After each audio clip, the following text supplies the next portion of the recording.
Good evening, everybody, and welcome to Sports Broadcast Solutions, a broadcasting network for everyone. I'm Kyle Smith, alongside my partner in crime and friend, Ryan Zimmerman, for another edition of SBS. Tonight, Ryan, it's the LVOG, that stands for the League of Very Ordinary Gentlemen. It's adult softball, slow pitch, of course. Evening Wood against Balls on Parade. You never see it, but it's the lowest seed against the second lowest seed. When it's single elimination format, sometimes this happens, and it happened in this tournament. That's the great thing about softball. It doesn't matter how well you play during the regular season or how good your team is. The teams that make it to the championship are whichever teams get hot at the right time, and you're seeing that with the 8th and 7th seeds squaring off. Balls on Parade, they only won by 1 run, Ryan. They were down by 2 as late as the 7th. They came back to win, a crushing defeat for Sectional Chocolate. I don't know what happened to We've Got the Runs tonight, Ryan, but they did not have the runs tonight. They lost 40-15. Yeah, that's a very ironic name for a team there. We've Got the Runs allowed might have been more apropos, but you know what? The teams that are here deserve to be here. It doesn't matter where you start. It matters how you finish, clearly, because, well, obviously this is the championship game, and these are the two teams that are battling it out, but it just goes to show they got their stuff together at the right time, and one of these two will be lifting the trophy when it's all said and done. I'm going to go with Evening Wood. I know that they scored 40 runs, and you always think, oh, do they have any more left in the tank? I think with that kind of momentum, coming all the way back from an 8 seed, beating the 1 seed, then beating the 4, I just don't see anybody beating them with that momentum that they've driven through this tournament. Well, like I said, that's the great thing. You never know what a team's going to bring on any given game, so we'll see how things go. Balls on Parade had a really nice win to finish off the semifinals, doing so by the skin of their teeth. So these two teams have played 2 different brands of softball, and we'll see which one gets the job done. We'll take a break. You're watching Evening Wood against Balls on Parade here on SBS.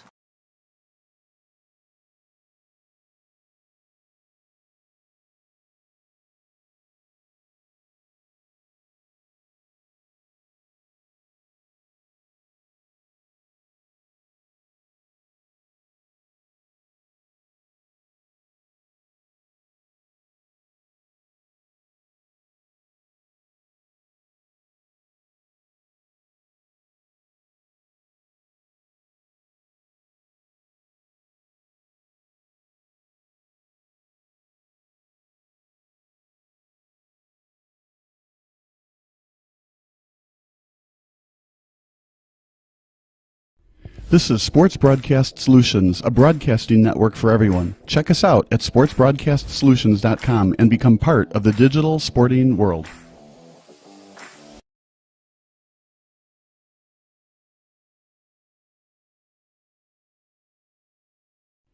Sports Broadcast Solutions is a broadcasting network for everyone. For those of you who would like to broadcast or live stream your event, or maybe make a highlight tape but would like a sponsor to fund the event, SBS has a myriad of ways to advertise your sponsor during our broadcasts. We have commercials. We have on-air reads by the announcers. Albatross Physical Therapy and Wellness specializes in pain-free. We have graphics. And we have watermarks. Finally, Sports Broadcast Solutions can create a commercial for you or your sponsor. Whatever your sports broadcast needs, we are at sportsbroadcastsolutions.com. Check us out and become part of the digital sporting world.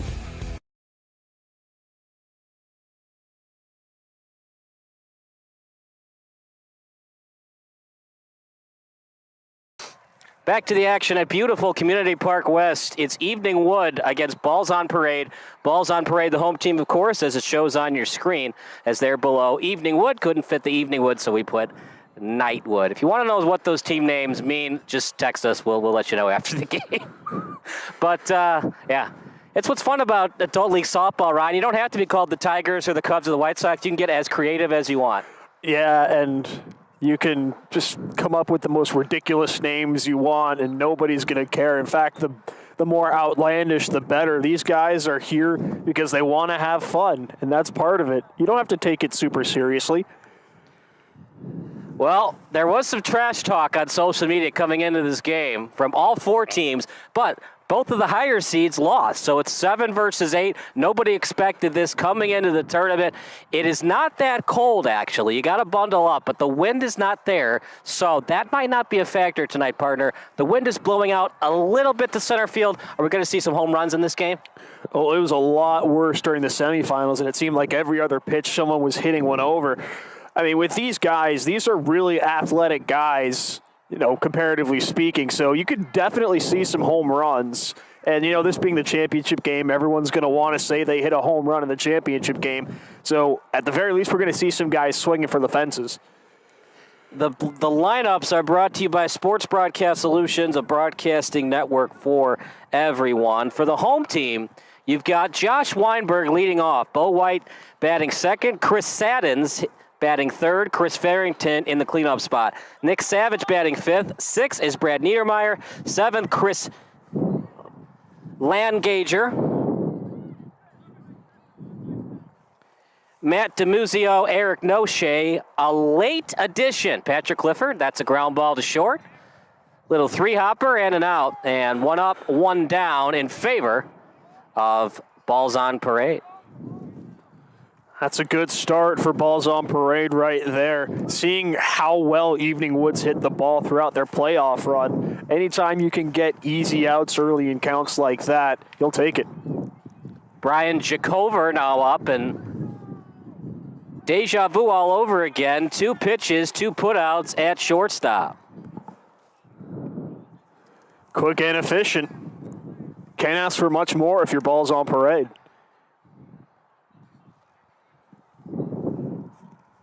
Remember, it's got to go at least 6 feet.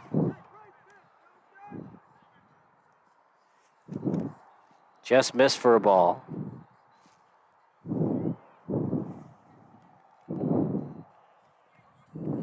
Two and 1. Greg Reese, one of the best hitters in this tournament, up now. Look at it, get a hold of one here. Fly ball, but it's going to go foul. Third base side. 2 and 2. Remember, partner, you only get 1 foul ball. Even if you get 2 foul balls, it's a strikeout. And on top of that, every count starts 0-1 just to give a little bit of an edge to the defensive team. So you have to be really smart with your approach at the plate just because you don't have as much room to work with. The advantage is still there for the hitter, though, because it's got to hit the mat to be a strike. And there for a ball, full count. Or I guess maybe my phrasing wasn't right. It's more so give some help to the pitching. Yeah. Fly ball, straight center. It's going to carry out of the ballpark. It's a home run for Greg Reese, a 4-bagger solo shot. That makes it 1-0 in favor of Evening Wood.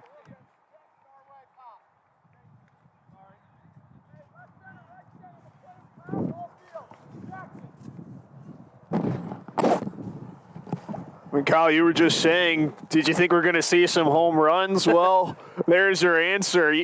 Evening Wood's been hitting the cover off the ball throughout this tournament, and the long ball's been a big part of their offensive charge.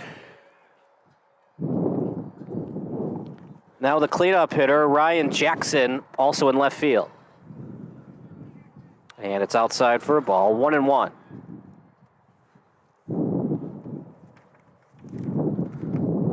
Ground ball, and he shoots the box for a base hit. Remember, it's 60-foot bases. He's going to try for the double. Good throw, but he gets in there with a 2-bagger. That's the problem, partner, because you don't want to always play straight center field because then it leaves a gap in left center. So some teams allow straight center field to have that gap. Other teams will play straight center field. There's always going to be a gap in this league. And that's the best way to hit, honestly. Yeah, hitting home runs is great, but the way to continually frustrate your opponent, just find those gaps and take the extra 60 feet whenever you can, just like that. Joe Chasen now up as it's outside for a ball.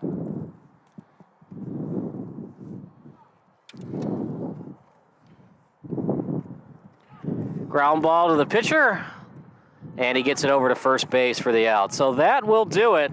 But Greg Reese with a home run. We go to the bottom of the first. It's 1-0 Evening Wood here on SBS.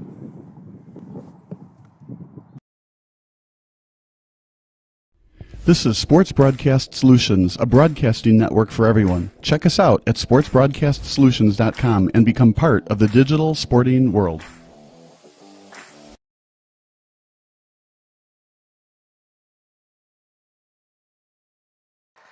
Back to the action at Sports Broadcast Solutions, a broadcasting network for everyone. We hope you're enjoying the broadcast thus far. As Nick Cesada asks who's playing in the championship, well, there's the live score banner for you. It's Evening Wood against Balls on Parade. The rosters, if you want to know who's on each team, just download the green Game Changer app, and it'll tell you who's on each team.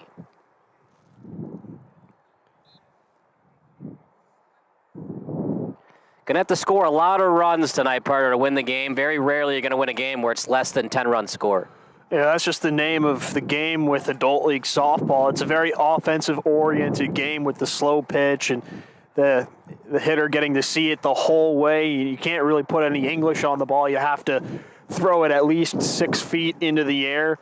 So really, for games like this, it's whoever's offense can get the bats going more, because you're going to see it a lot. But actually, it's more so if you can play some decent defense, that's really going to give you the edge. These offenses are going to come to swing the bat, so if you can play soundly defensively, you're going to be all right. The defensive alignment for Evening Wood, Share behind the plate, Darniter at first, Robertson on the mound, Duncan at third, Jacover at short, Wendell at second base, Chasen in right field, Reese will play a combination of center and right center, Casey in left center, and Jackson in left field. Got to avoid the walks. That's what really killed Midlife Vices. They were up 11-0, and they lost that championship game back in the summer. That's a flat ball. He's going to swing it anyways. I don't know, partner. I'm going to say that's an error. I think you got to have that ball at shortstop. That's a real in-betweener. It could go either way, but you know what? Balls on Parade will take it regardless. Especially because your shortstop's usually your best defender, right? That's one he probably should have. And a lot of these guys have played Division I baseball as well. That's an E6, runner at second base. That'll bring up the left-handed hitter in Bo White. Remember, 60-foot bases, so you can get to second base on any slow base hit to the outfield. 1-1 the count. Outside for another ball.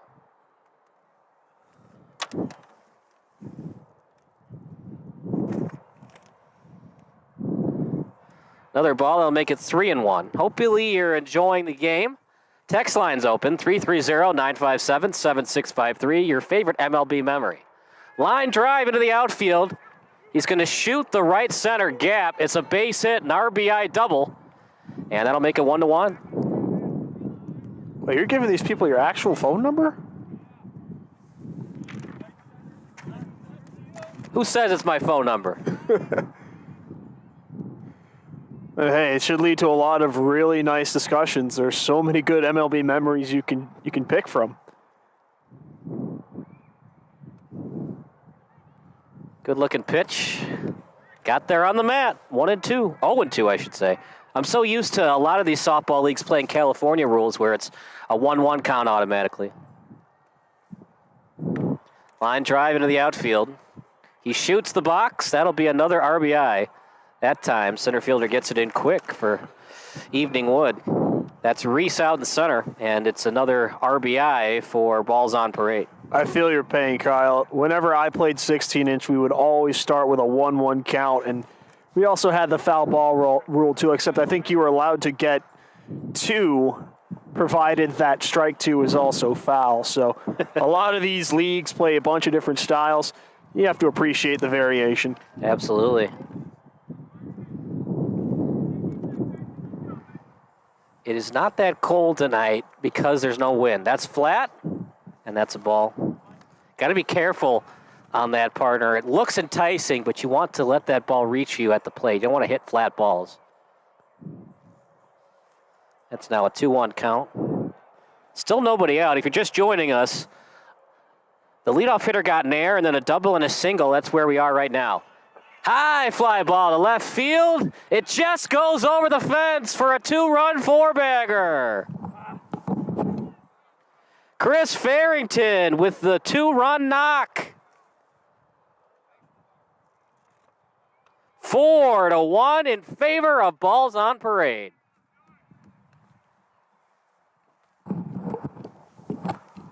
So even with all of their offense getting to this point, early on, it's Balls on Parade doing the big swinging. Evening Wood has their work cut out for them early. Well, they were the 8th seed for a reason. They had a positive run differential, though, did Evening Wood, but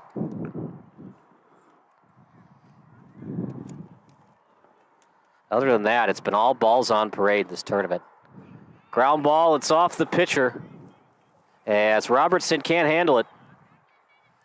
We'll say that one's an infield single. I would concur. It's not a routine play for anybody to make. Only Greg Maddox could make that play. You know that Jim Cott, he won like 16 Gold Gloves as well? I did know that. I think he just got inducted into the Hall of Fame, too. It's not the Veterans Committee. What is it called now? Anyways, that's how he got in. Isn't it still called the Veterans Committee? Oh, maybe it is. I thought they changed the name. Outside for a ball. One of my dad's favorite players. He pitched for both the Twins and the White Sox. Also was on the Cardinals. 1-1 count. As well as CBS. Yeah, one of their best commentators. Back in the days of Jack Buck and Jim Cott. Another ball, 3-1. What do you think, Parter? You might need to warm somebody up. Obviously, it's not the pitcher's fault he's giving up home runs, but now he can't find the strike zone.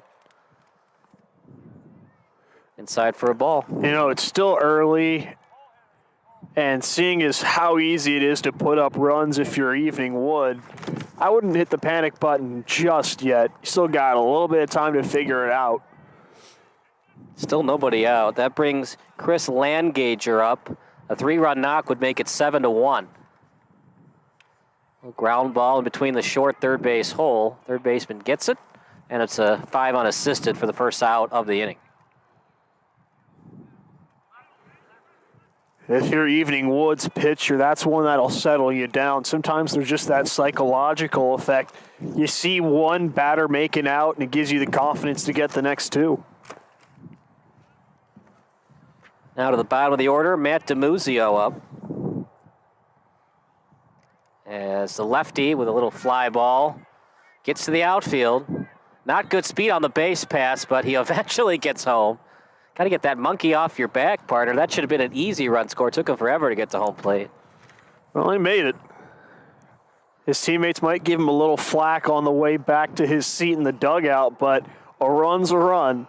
It's an RBI They single. can make fun of him because he scored. Right? It's all okay if you get to home plate unscathed. 5-1 the score. What a game tonight. That's an error, and it will put the runner at third base. Getting over to third is DiMuzio. That's now 2 errors in the inning on the shortstop. Can't have it, partner, if you want to win championship games. That's one that's not the most routine to make, but a guy like him, he should probably have that. At least you got to get the force out at second base, at the very least. Jacover now with 2 errors, and it's costing Evening Wood. Fly ball hit out to right. Didn't touch it, so it's not officially an error. Meanwhile, runners continue to advance. Looking for the inside the park homer. Instead, he'll stay at third. 2-run score. Patrick Clifford, the late addition. He did not play in the semifinal. 2 RBIs, but partner, that's one you got to catch in right field. That just wasn't the best angle to the ball right there. He took his first step in, and as an outfielder, that's a cardinal sin. Your first step has to be back, and that initial step is what cost him a shot at that catch. This game is far from over, though. I bring up last year's championship game for a reason. Midlife Ices were up 11-0. I don't see good things, though, from the defense right now for Evening when they look a little stagnant and out of place. Fly ball, late on the swing. And a little duck snort base hit. Another run scores. It's 8-1. The 11-hole hitter with the RBI.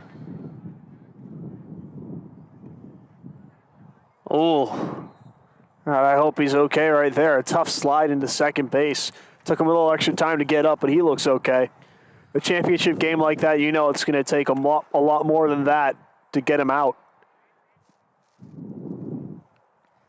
Make it 8-1 in favor of Balls on Parade.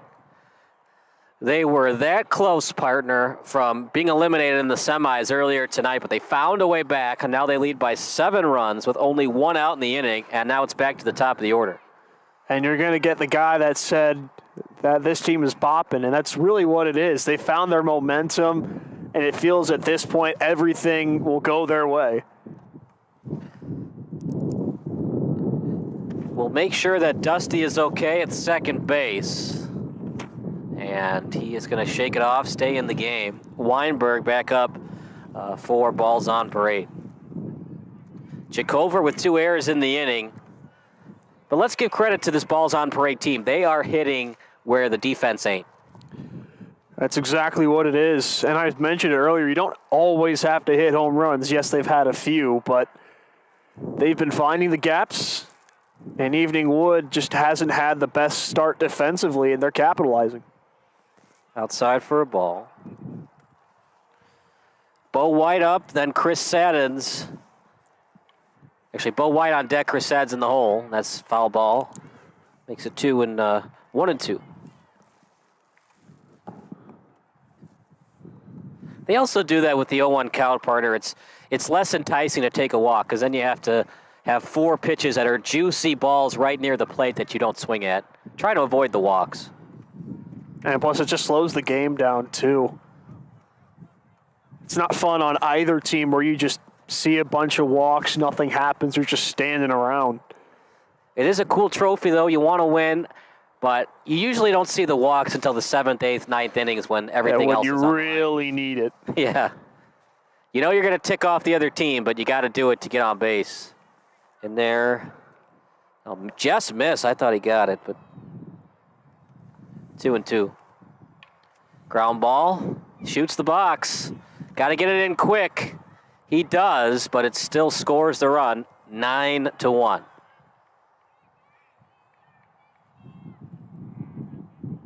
I mean, it is dead silent right now. They were bopping, was Evening Wood, when they were up 1-0 from Greg Reese's homer. Ever since, it's all balls on parade. Well, Balls on Parade was the one that said they were bopping. Yeah. They really are bopping right now. Yeah. Well, Evening Wood looked good, top of the first, but then they had to play defense, and then not so much. Give credit to Balls on Parade's pitching and defense. They were able to shut Evening Wood down, and it gave them a lot of confidence to come out swinging the bats hot. 2-1 count. Bo White now at the dish. High pop up. It's a major league fly ball. Jacover gets under it for the second out of the inning. Boy, Evening Wood really needed that. The way Balls on Parade has been swinging it, they needed an out in the worst way, and finally they got it. We'll see if that can help propel them to get out of this first inning. High ball and inside for a ball.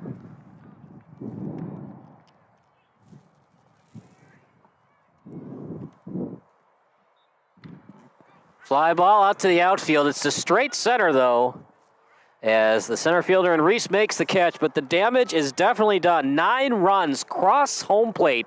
We go to the top of the second. It's 9-1 balls on parade here on SBS. Sports Broadcast Solutions is a broadcasting network for everyone. Let SBS broadcast your sporting event. We have experience and can generate excitement and permanent digital memories for your team. Tonight. That time, finally a goal for the Stampede. We have professional videographers using high-definition modern-day cameras, color analysts, and play-by-play announcers with state-of-the-art, classy graphical scoreboards to keep you updated. Plus, we have commercials to advertise your team, club, or sponsor, and us. Plus, we do pregame and postgame interviews. Hi, everybody, and welcome to the postgame show brought to you by Marion Central Catholic. My name's Kyle Smith. Well, my name doesn't matter. These young ladies matter. It's senior night as the Hurricanes win a battle down the stretch, 48-46. Hi, I'm Carrie Kramer. I swim 50 breast, 50 free, and 100 back. Whatever your sports broadcast needs, we are at sportsbroadcastsolutions.com. Check us out and become part of the digital sporting world.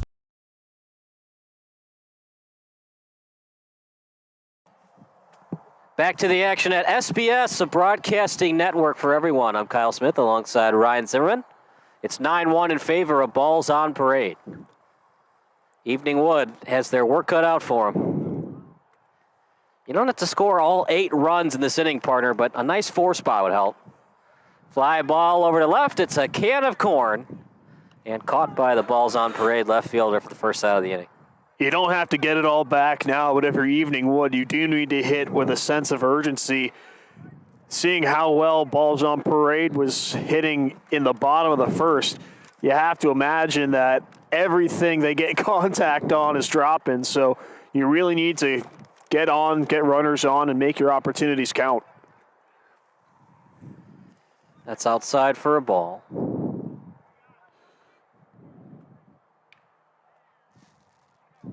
In there to the outfield. It goes to the left center gap. As in left center tonight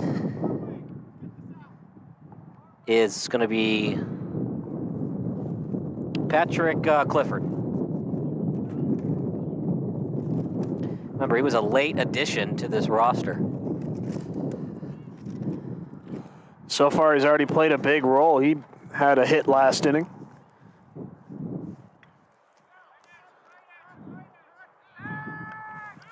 Another fly ball out to Chris Farrington. Oh, that's a costly throw back into the infield. It just gave Evening Wood an extra 60 feet. Yeah, you got to be careful, and you got to remember that with 60-foot bases, the speedy guys can advance even on little fly balls to left field like that. And you'll see this later on, I'm sure, but defensively, you have to take fewer risks. If you try to go for it all, cut down the lead runner, you'll see a lot of trail guys take an extra 1 or 2 bases. Fly ball over to right field. It's going to be a can of corn. And that will do it for Evening Wood. Balls on Parade Hill again. They're up by 8 here on SBS, a broadcasting network for everyone. Sports Broadcast Solutions is a broadcasting network for everyone. For those of you who would like to broadcast or live stream your event, or maybe make a highlight tape but would like a sponsor to fund the event, SBS has a myriad of ways to advertise your sponsor during our broadcasts. We have commercials. We have on-air reads by the announcers. Albatross Physical Therapy and Wellness specializes in pain-free. We have graphics. And we have watermarks. Finally, Sports Broadcast Solutions can create a commercial for you or your sponsor. Whatever your sports broadcast needs, we are at sportsbroadcastsolutions.com. Check us out and become part of the digital sporting world.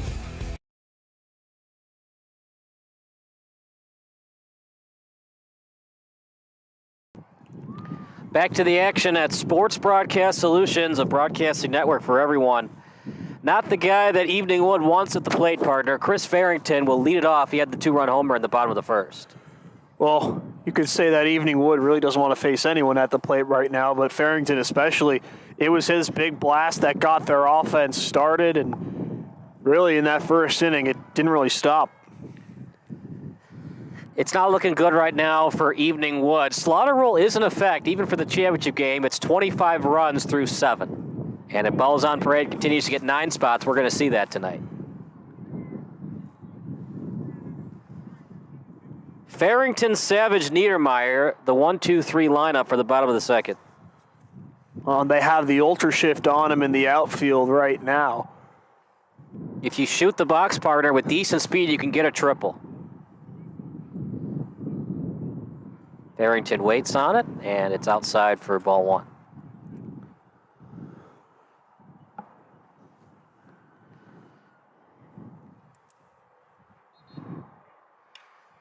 He jammed him. Got a good read on it off the bat, and it's caught by the left center fielder for the first out of the inning. That's a huge confidence boost for Evening Wood right there. That's the toughest out to get in the Balls on Parade lineup, and they did it on relatively few pitches too. Can your arm tire throwing it underhanded? The pitch count? Well, I suppose it does. I mean, we've done softball games together, and in softball, you see pitchers throw 150, 200 to start just because throwing it underhand is a lot less taxing on your arm, but it doesn't mean your arm doesn't get tired. So work that pitch count tonight, draw those walks for adult league softball. In there for a base hit. I guess I'm just so used to calling it pro baseball that sometimes those conventions don't necessarily hold up. I remember I was doing a game with, what's his name? Oh, yeah, Brendan King. And BK, my guy. And he forgot that we were doing 10U baseball. And he's like, go ahead, run 90 feet away. I'm like, not a 10U, partner. That's 65 feet. It'd be a very quick game if it was 90-foot bases for 10-year-olds. One on, one out. Maybe. I can see that side of the argument for sure. Into right field. That was a really nice piece of hitting. He first and thirds him. In fact, he gets to second on it because it's 60-foot bases and a late break to the plate. Well, I guess you brought up Brendan King. Congratulations to him. His South Bend Cubs won the Midwest League title. So now he's going into the offseason with a little jewelry on his hand. Yeah, he's done a couple of championship games.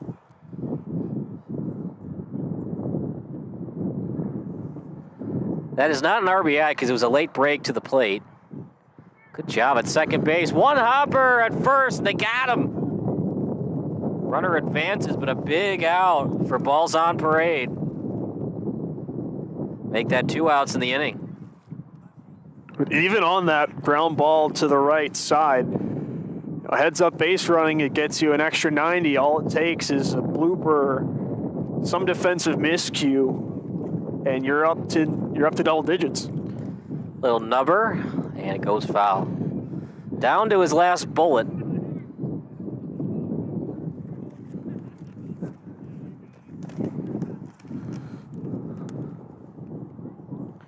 This is not what Evening Wood subscribed to tonight. They wanted to score a lot of runs. Still have time, of course, but now 2 outs in the top of the second, and they trail by 7.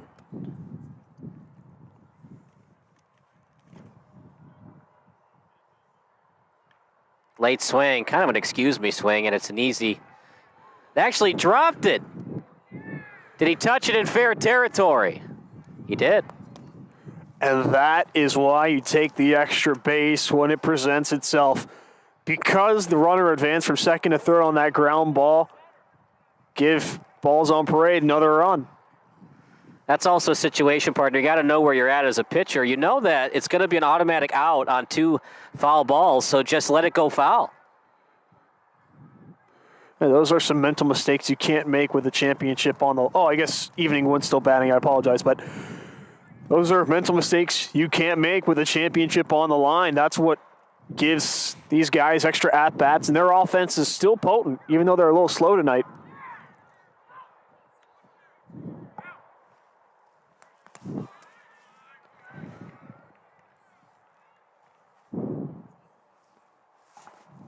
A base hit right there that has Evening Wood right back in it.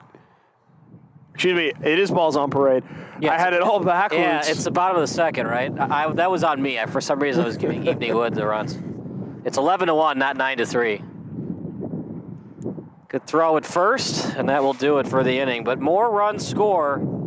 It is 11-1 in favor of balls on parade. We go to the top of the third. You're watching SBS, a broadcasting network for everyone.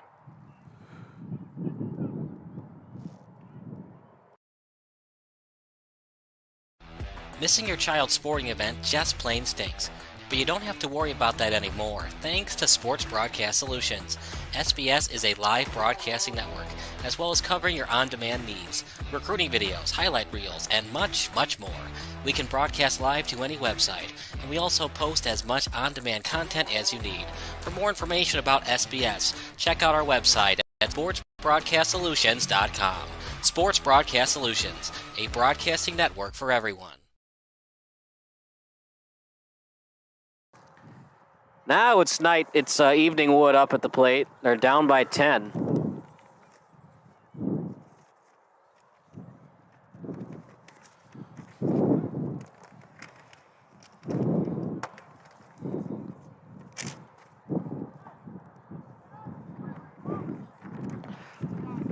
Hope you're enjoying the broadcast. I sure am. Up for Evening Wood. It'll be the bottom of the order. Darneter, Moylan, and Robertson, and then back to the top. For Evening Wood, they only have a couple of hits tonight. Balls on parade, leading by 10.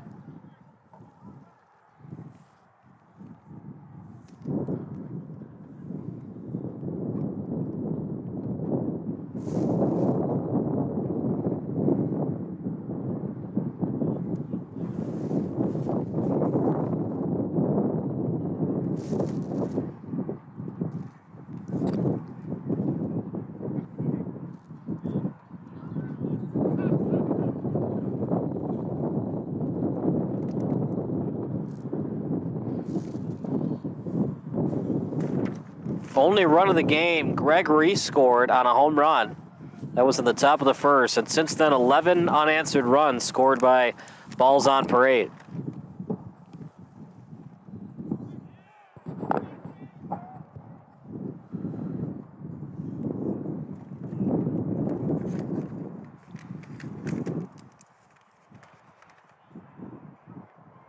Well, Kyle, you said one of the ways to get back into a game is to take the walks. I think Evening Wood just took your advice right there. That's a good lead-off walk, and now you might have something going for you offensively. I've seen a lot bigger rallies start off with a lot less. Moylan now up, Robertson on deck. One on, nobody out. And it's just missing the mat for a ball.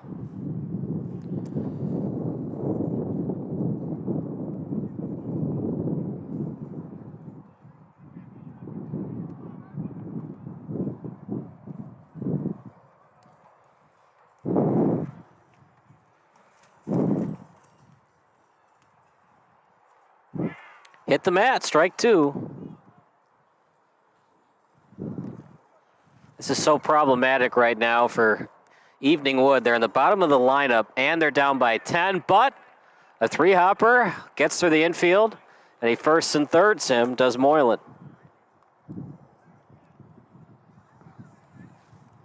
Double play in effect, but partner, it's hard to turn a double play unless it goes right to the second baseman or shortstop. They can, touch the bag and then throw it to first with double play. Defensively, you can't really be thinking about that. You just have to take the outs where you can get them, and don't worry about throwing guys out on the base paths. Just make the safe throw. Fly ball. It's going to get over the left center fielder. Good catch. And he didn't tag up. I don't think so. I didn't see anybody running towards home. Well, that's because he's on second. Oh, didn't he advance to third on No. He didn't? I thought He did not. All right. One out.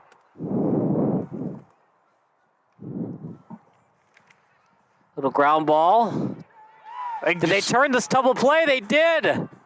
Tagged him at second, got him at first for the double play. Wow. 3 unassisted double play. That does it for the inning. And we go to the bottom of the third. It's 11-1 in favor of Balls on Parade here on SBS. Broadcast Solutions is a broadcasting network for everyone. At SBS, we offer a professional broadcasting experience for the non-professional athlete. Just like the pros, we offer everything for you. Play-by-play commentary. A no-hitter at Kane County Stadium. 15 strikeouts, 1 walk, 1 error, and that's it. Color commentary, highlight reels, recruiting videos, and much, much more. Unlike our competitors, we zoom in on the action and always have a live scoreboard with a live time code. If you're ready to have your next sporting event feel like CBS Sports, then make sure to call Sports Broadcast Solutions today.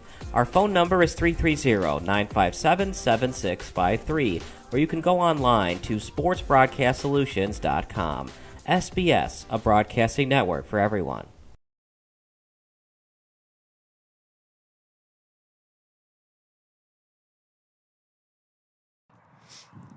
$11-1 in favor of Balls on Parade. You're watching SBS, a broadcasting network for everyone. Kyle Smith alongside Ryan Zimmerman. As it's a 10-run lead right now for Balls on Parade. Balls on Parade's had everything going for them, not just at the plate. Obviously, they've had a lot of success there, but they're so solid on defense. You saw it with that double play to end the last half inning. They know exactly what to do when they get the softball, and every decision they've made has been the correct one. And that's what wins you championships, sound fundamental play. We might see the mercy rule tonight. I just have not seen a lot of good stuff from Evening Wood. As they're already down 11-1. It's 11 unanswered runs for Balls on Parade. They batted around in the first. They scored 9 runs and then 2 runs in the bottom of the second in their first strike.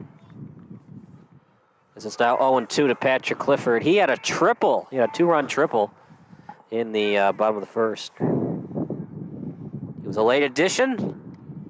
That's a fly ball out in the outfield, and it's a one-hopper base hit.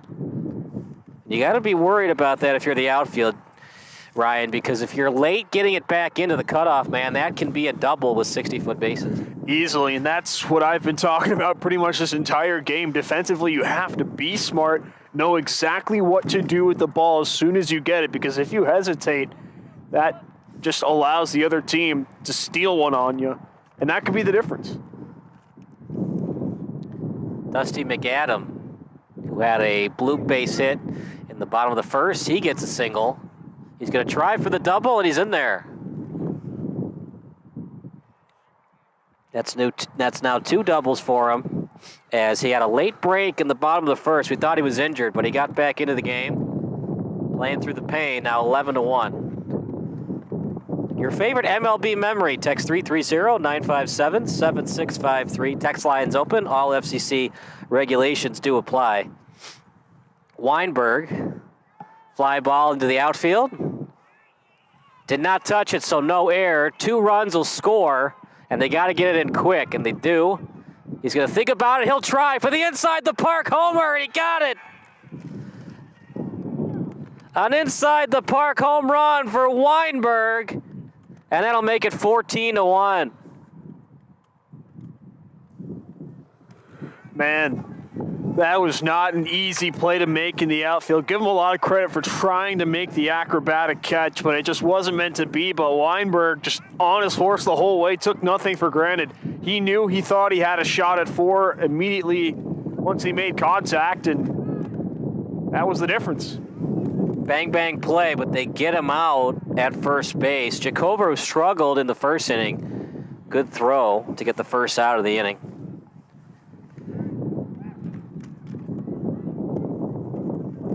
Well, partner, Mama said there'd be days like this, and that's what's happening right now to Evening Wood. Well, granted, it is still early. You talked about that 1-11-0 game that ended up in a loss, so...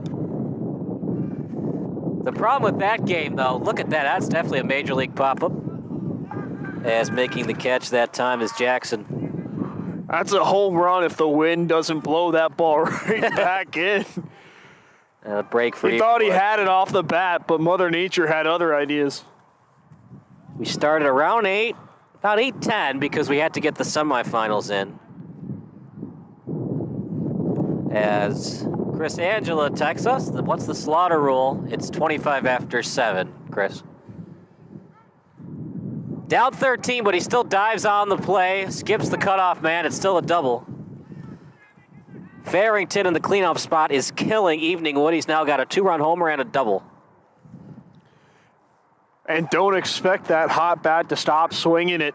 He's been finding the gaps in the Evening Wood defense, and they've had no answer for him.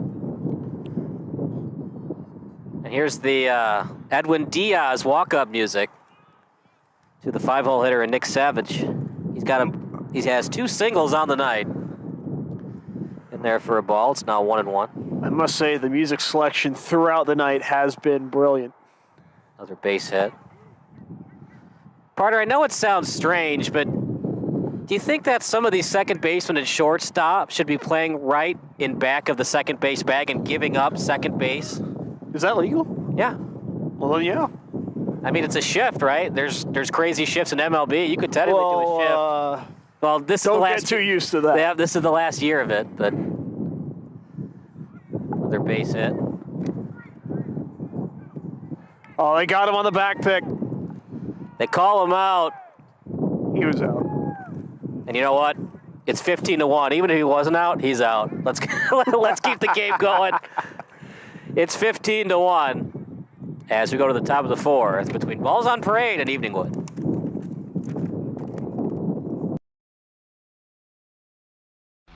Missing your child's sporting event just plain stinks. But you don't have to worry about that anymore, thanks to Sports Broadcast Solutions. SBS is a live broadcasting network, as well as covering your on-demand needs, recruiting videos, highlight reels, and much, much more.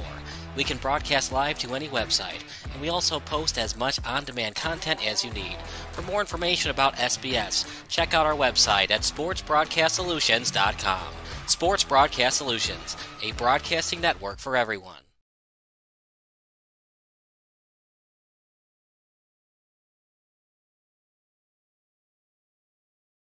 This is Sports Broadcast Solutions, a broadcasting network for everyone. Check us out at sportsbroadcastsolutions.com and become part of the digital sporting world.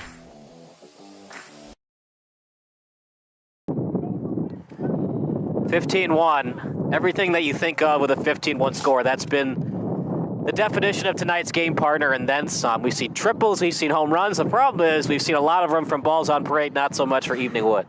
Yeah, for a team that scored 40 runs in their semifinal game, this is almost unfathomable.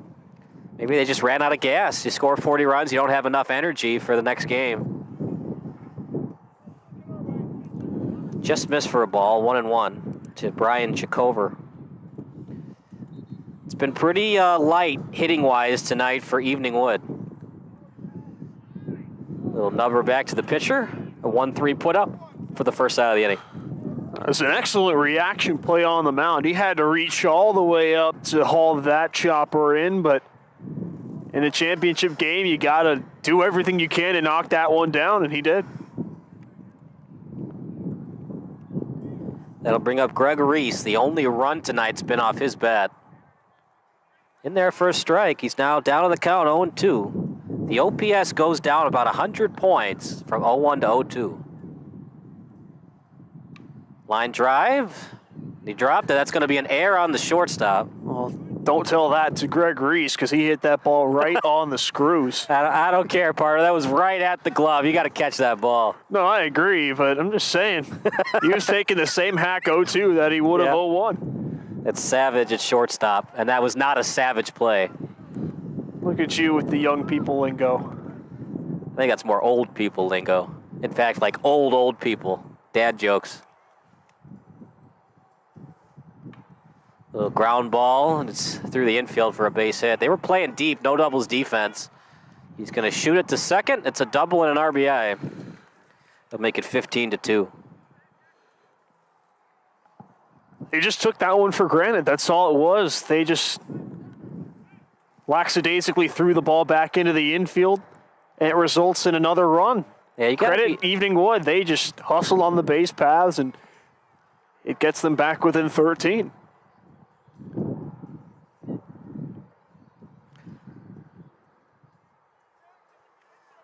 Missed it for a ball, 1-1. Now you just need a couple of base hits, a couple of home runs, and you're right back in it. Line drive into the outfield. Looking for the RBI single. They send him, does the third base coach. It's now 15-3. The problem is, too, partner, you're the away team, so as many runs as you score this inning, you know that not only do we have to score like 10 runs this inning, but we have to hold balls on parade to no runs. And they've scored in each of the first 3 innings. Their offense is red hot. That'll be a tall task to slow them down. Runner on first on the base hit, as it was a foul ball. Now 0-2. Wendell at the plate, Tatonchi on deck.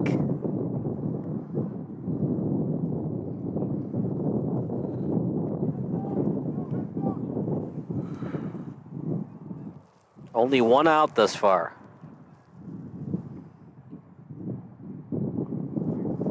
Just missed, 2-2.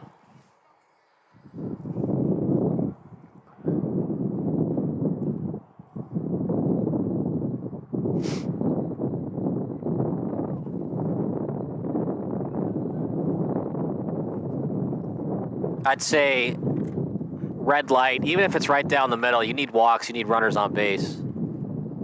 Line drive into the outfield, he swings anyways, and it's a base hit. Takes his time to get it in because of that. Both runners advance. It's not an error per se, partner, but you got to get the ball in quick because it's only 60-foot bases.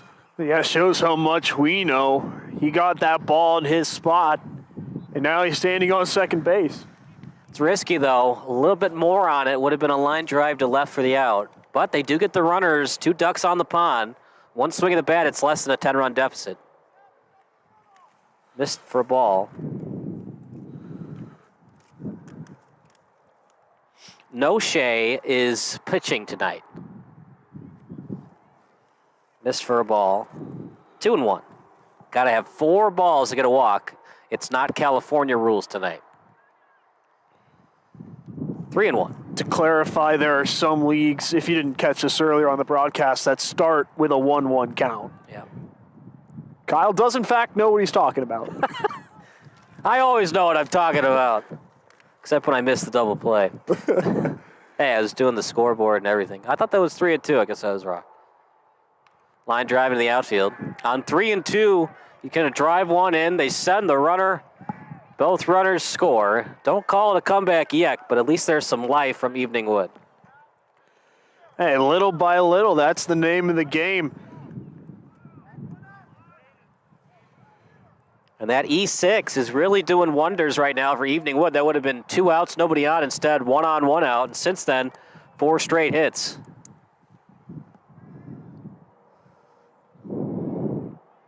Still down by 10, though. Trailed by as many as 14. Terrible route to the ball, and it's going to be a base hit for Evening Wood. Make it a double. They're ascending to third, and he gets there. It was not touched. So it's technically a triple, but part of that should have been caught. That's what I was saying earlier today. Your first step has to be back. That left center fielder's first instinct was to go in, and because of that, the ball went over his head. He absolutely could have had it if he played it back initially.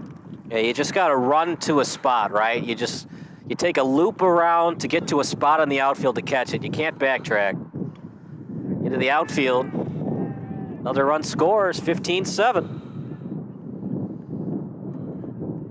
Don't count these guys out. This is a team that scored 40 runs in their semifinal game, and now they're starting to get back to that 40-run form. Problem is, do you have anything on defense? We've already seen 2 errors by Jacover, and he was supposed to be your best defender at short. Fly ball into the outfield.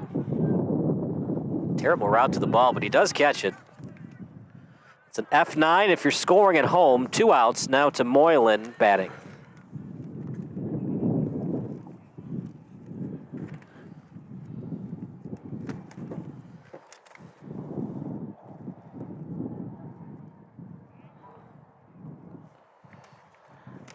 Such a great song. That's in there for a strike. Reminds me of the movie The Hangover. Oh, that's the song they played when they went to the casino and counted cards. Yep.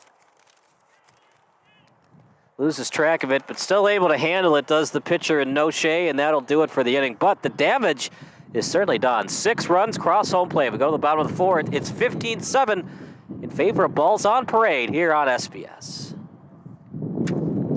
Sports Broadcast Solutions is a broadcasting network for everyone. More times for those of you who would like to broadcast or live stream your event, or maybe make a highlight tape, but would like a sponsor to fund the event, SBS has a myriad of ways to advertise your sponsor during our broadcasts. We have commercials. We have on-air reads by the announcers. Albatross Physical Therapy and Wellness specializes in pain-free. We have graphics, and we have watermarks.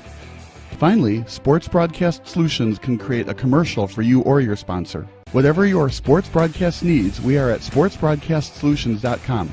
Check us out and become part of the digital sporting world.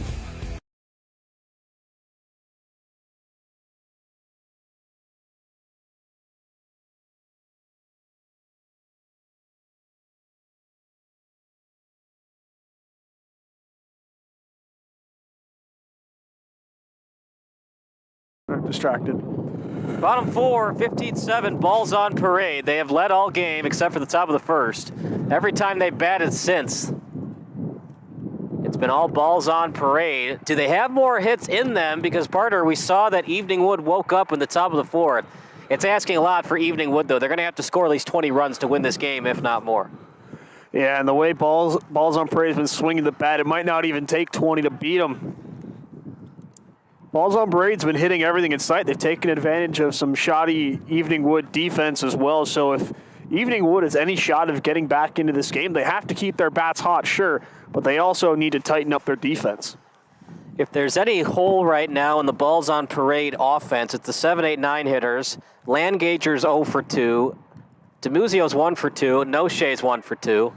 And now the first hit of the game for Landgager is a little nubber into the outfield. Thought about going to second, but thought against it. And one on, nobody out. And when you're hot, you're hot. Those are the balls that drop. Landgager didn't get that good a contact on it, but he found some space behind short. And, you know, they don't ask how many hits. They don't ask how you get the hits. They ask how many. Outside for a ball. And there's obviously analytical stats like line drive percentage and isolation power that tells you how you're getting your hits. But ground ball, pass first. They get the fielder's choice at second. No chance at first. And that's an FC 6-4 out. 2 have reached home plate and 1 out.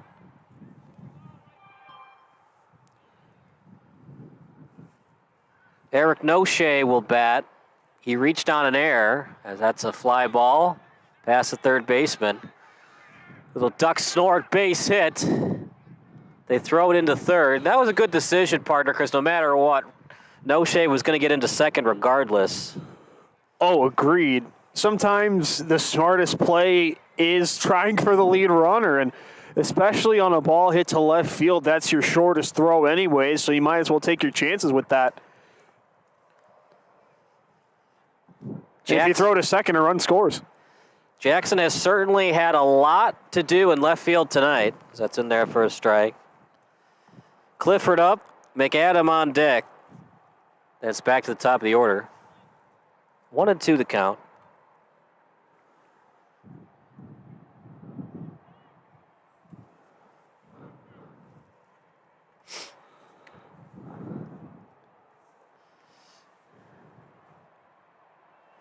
Ball 3.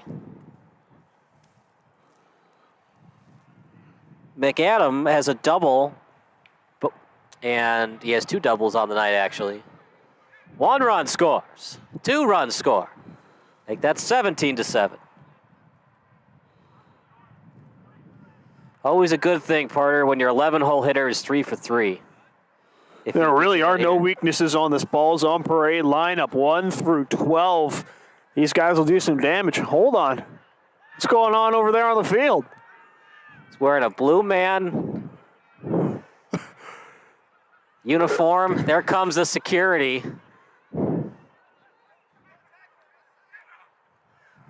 You know what? I am not so sure he's allowed to do that. I'm pretty sure that was stage, partner, but... Oh, 100%. They're just having a little fun on Championship Tuesday. I could see the smiles on the security guards' faces from here. Well, Halloween starts in about 13 days from now, so an early start with that costume. And he got away! Oh, no. As they say in football, he's tackled and hit hard to the turf.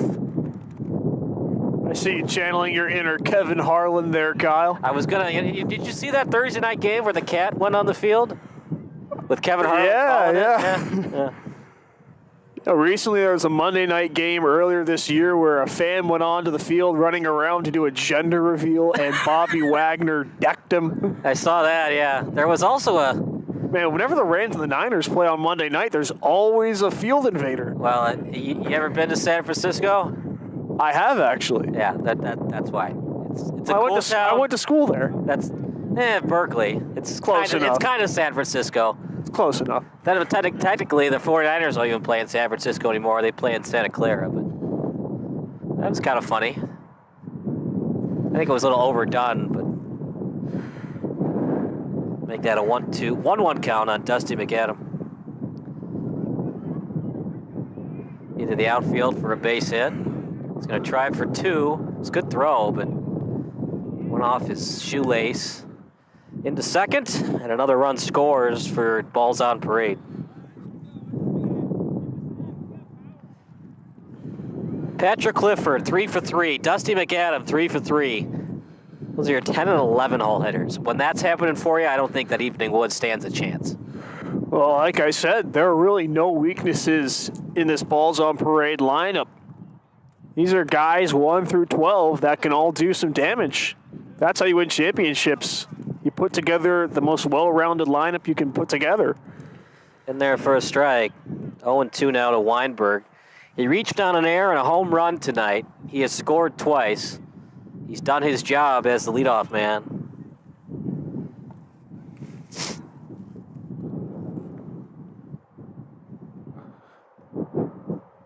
Thank God it's not baseball. Otherwise, maybe that runner would have broken for third on the errant throw back to the pitcher. Remember, though, in baseball, it's 90-foot bases, so it's harder to score. Outside for a ball. It's been a beautiful night for adult league softball. He shoots the box with a base hit. They'll send him. Make it now 19-7. It's been a great day for McAdam. He has scored all 3 times, as has Clifford. And he's not trying to go for the fences either. He's just trying to make contact and find some space in the outfield. He's not trying to do too much. He's just staying within himself. It's going to just take so much for Evening Wood to come back. Not only do they have to score a lot, they got to find a way to get these guys to hit them where their defense is. That's a little pop fly to third for the second out of the inning.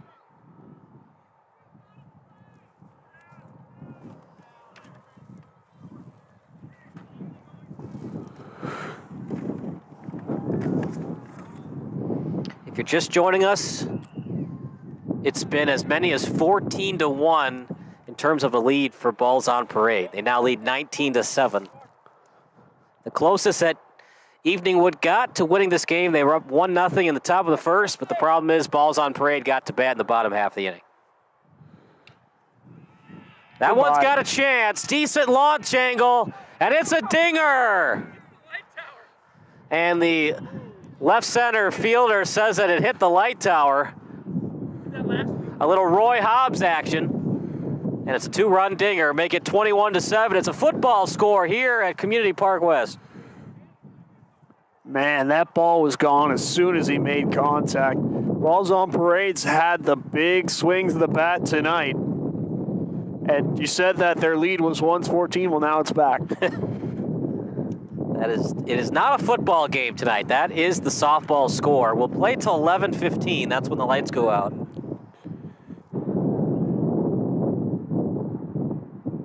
Well, we've seen everything. We've seen home runs. We saw a guy that went on the field that was not supposed to go on the field. Yeah, he was a Patriot, though, at least. Did you well, wait, I'll tell you after this pitch, as that's outside for a ball. Did you see the Thursday night game where there was a guy that entered the field and Chris Collinsworth said, there's a guy on the field, but we're going to pan to the other side. off the fence. And he's going to get in there for the double. Been a couple good ones earlier this year. LSU was playing Southern University, and just in the middle of a play, some random guy wanders into the end zone, and no one notices until after the play. 21-7. Chris Adams now has 2 doubles and a home run.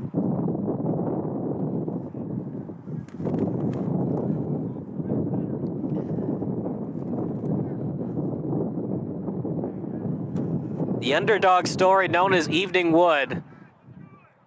The clock is about to strike midnight on this Cinderella story. Into the outfield for another base hit. As that's an error in right field. So it stays a single. That will not be a triple. Another run scores. It's still an RBI, but Savage will not be credited with the triple. It'll be an E9 base hit. This will be the last hitter before we bat around. They've already batted around once in this game.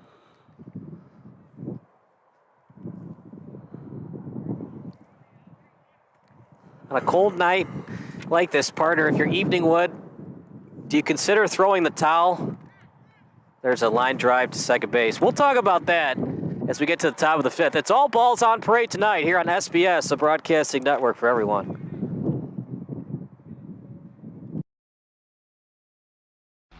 Missing your child's sporting event just plain stinks. But you don't have to worry about that anymore, thanks to Sports Broadcast Solutions. SBS is a live broadcasting network, as well as covering your on-demand needs, recruiting videos, highlight reels, and much, much more. We can broadcast live to any website, and we also post as much on-demand content as you need. For more information about SBS, check out our website at sportsbroadcastsolutions.com. Sports Broadcast Solutions, a broadcasting network for everyone.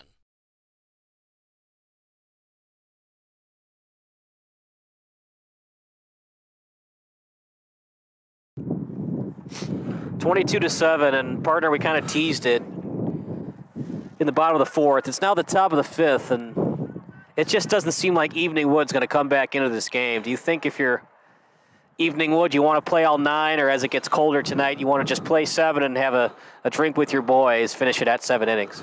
Well, both are tempting, but you've made it all the way to the championship. Why throw in the towel when you could pull off a comeback? I mean, anything's possible, but balls on parade, they've scored in every inning. So even if you got like 10 runs in this inning, balls on parade's probably going to hit a grand slam. Well, don't tell Evening Wood that. They think they have a chance until the final out is made, as they should. And look, you still have 15 more outs to play with, and you best believe they're going to use all 15. As a Cubs fan, you know not to count the outs. That's a ground ball. Look at that play. The pitcher with an underhand throw. That's a web jam if I've ever seen one. Stays with the play and gets him out. Great job by Noche. It's a heck of a play on the mound, but I think you have the analogy backwards. I'm saying the offense has 15 outs to work with, so they need to use them to their advantage. Yeah, true. Just thought I would give you a little crap. A little fly ball. And that's a fair ball. I thought it was awesome that they gave Bartman a World Series ring. Yeah, all the stuff that he went through, it was the least that they could do. He grew up in this area. He was a Little coach in Northbrook, yeah. Growing up, Jason Kipnis lived a couple blocks, or not a couple blocks, he lived a couple houses down from Bartman. Awesome.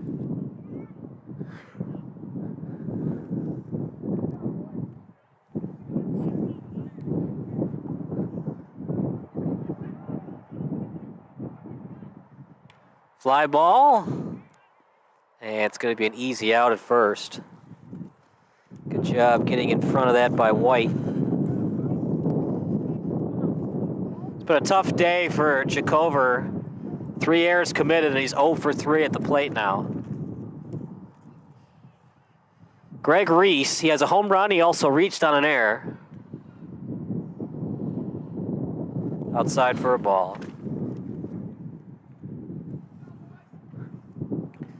It's going to be a huge comeback effort for Evening Wood tonight. That's a base hit into center field. It's going to be played by Clifford.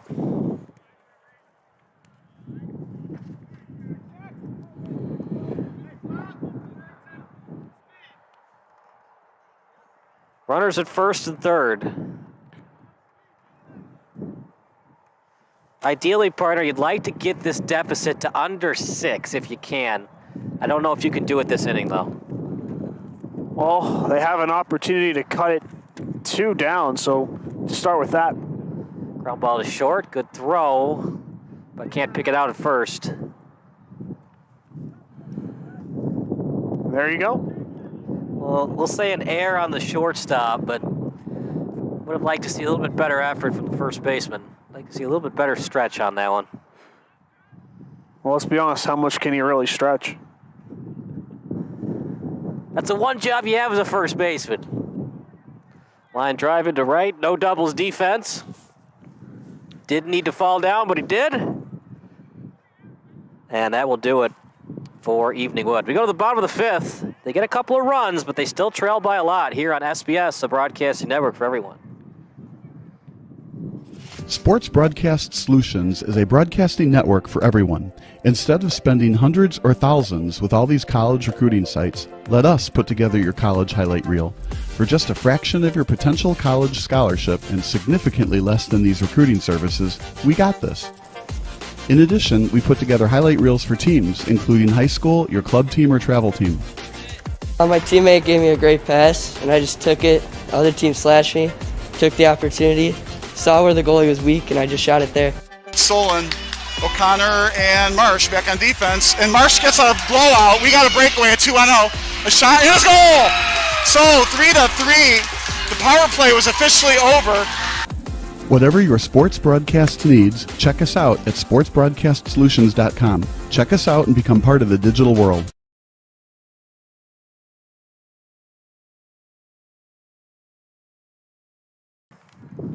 Bottom of the fifth, 22-9 in favor of Balls on Parade. If this were a football game, Balls on Parade scored 2 touchdowns, 2 extra points. Then they went forward for 2 on the 3rd touchdown. Knightwood, they don't have much offense tonight. I think they have Russell Wilson at quarterback, 3 field goals. Oh, wow.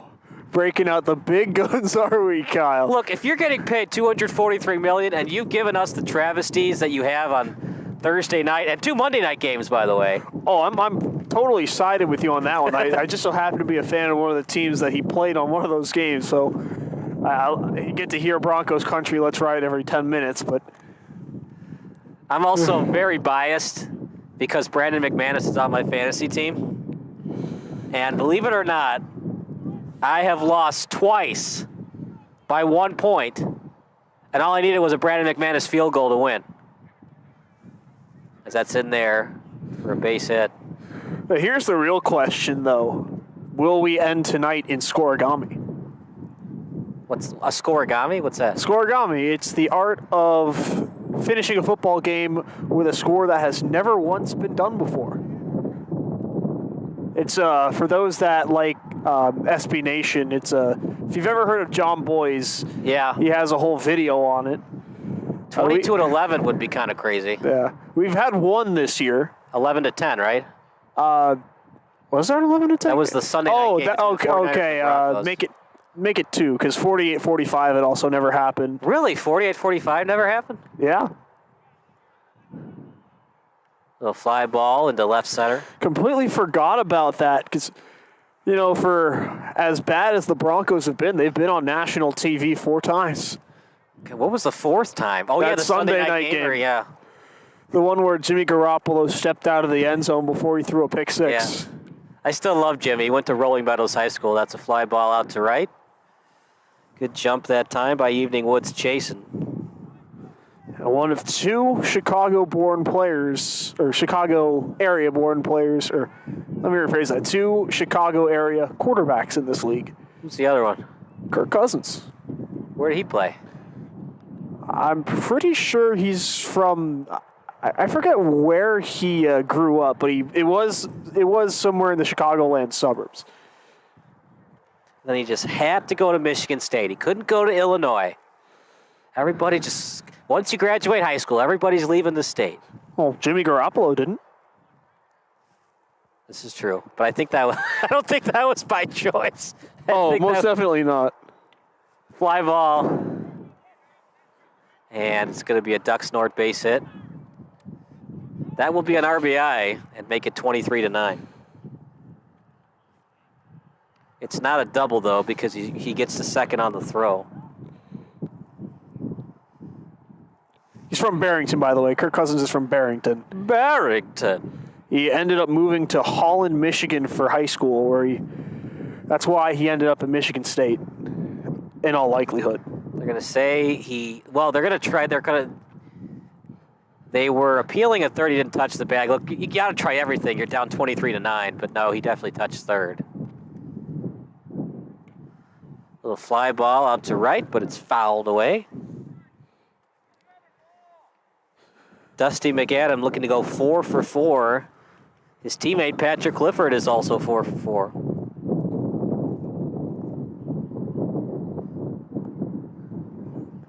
What do you do if you're the Broncos with Russell Wilson? Do you consider going to Brett Ripon in one of these games? No, what you do is you fire Nathaniel Hackett. Considering how much you gave up to get Russell Wilson, you absolutely cannot afford to waste a season. So get rid of the guy that has been hurting him the most. I meant you're not going to fire Nathaniel Hackett during the season, are you? You could make the argument. It's a very extreme argument, but I think there's one to be had. And that's going to be a strikeout against Dustin McAdams, so he does not go 4 for 4 on the night. That's a K on the score sheet, but the damage is done once again. Balls on Parade is scored in every inning. We go to the top of the 6th. They're up by a lot here on SBS.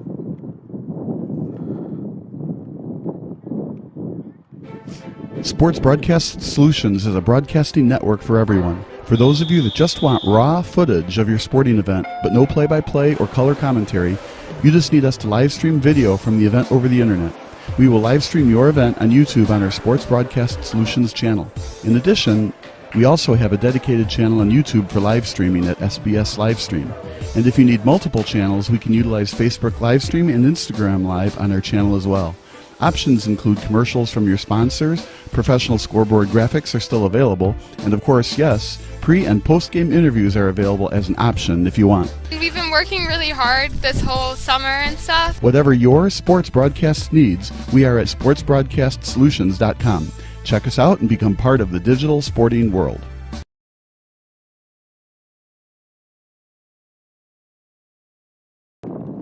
(23-9) is the score. We talked about in between innings, partner. You're thinking that they would fire Nathaniel Hackett during the season before they'd consider a quarterback, Jay. Well, you can't really bench your $243 million quarterback, can you? Well, if you know you're getting fired regardless of your Nathaniel Hackett, I think you would try it, right? I mean, remember when... I have a feeling that ownership would get in the way of that. Remember, what was his name? McAdoo?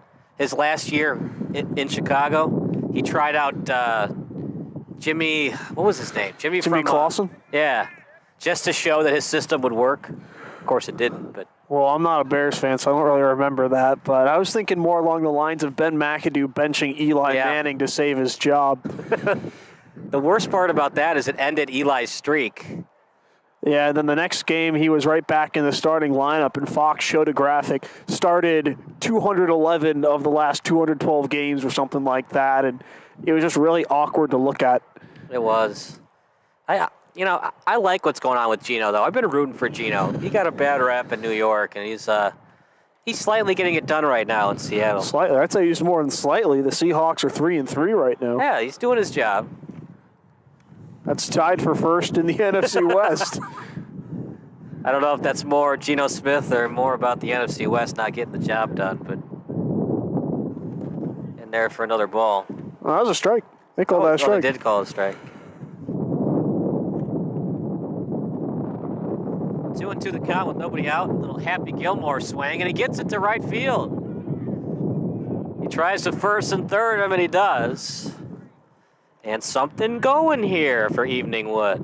Now they just need a home run, back-to-back-to-back homers, and maybe put a 20 spot in the back of the umpire's pocket. Well, whatever works for Evening Wood, but they just have to keep doing what they're doing offensively. They're off to a good start here in the top of the 6th, but you can't try to get it all back in one swing. Just continue to hit within yourself.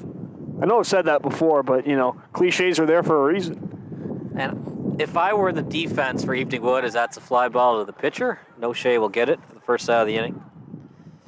I would definitely consider putting my second baseman right behind the second base bag and giving up in between first and second. If you want to hit it to the opposite field, we're going to give you that base hit, but no more cheap singles shooting the box.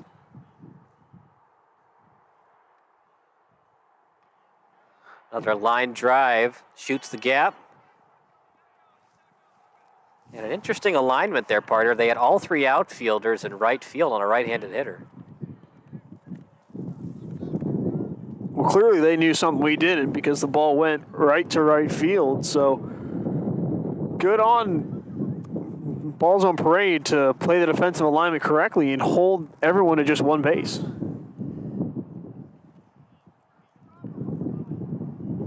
Inside for a ball, 1-1. Darniter is up, Moylan on deck, Robertson in the hole. A little three-hopper to short. They'll get the fielder's choice at second. And they try to get him at third.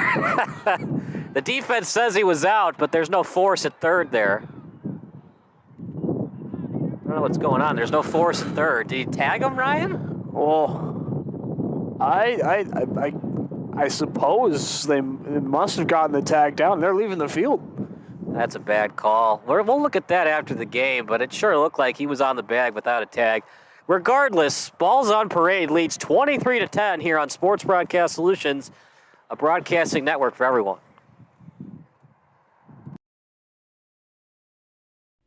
Sports Broadcast Solutions is a broadcasting network for everyone. For those of you who would like to broadcast or live stream your event, or maybe make a highlight tape, but would like a sponsor to fund the event, SBS has a myriad of ways to advertise your sponsor during our broadcasts. We have commercials. We have on-air reads by the announcers. Albatross Physical Therapy and Wellness specializes in pain-free. We have graphics. And we have watermarks. Finally, Sports Broadcast Solutions can create a commercial for you or your sponsor. Whatever your sports broadcast needs, we are at sportsbroadcastsolutions.com. Check us out and become part of the digital sporting world.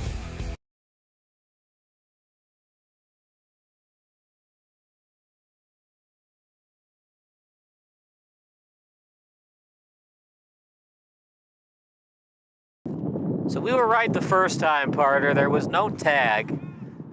There's no more force play on a ground ball to short with runners at first and second. So there'll be runners on the corners with 2 out. And you like that the base umpire talked it over with the home plate umpire. Even in a 23-10 game, you still want to give Evening Wood all the 27 outs they deserve. Oh, yeah. You never want to see anyone make a bad call, especially in a championship game. So good on them for getting together and making sure they get the call right. Interesting alignment. They're going to play shallow on this hitter. This is the 11-hole hitter in Moylan.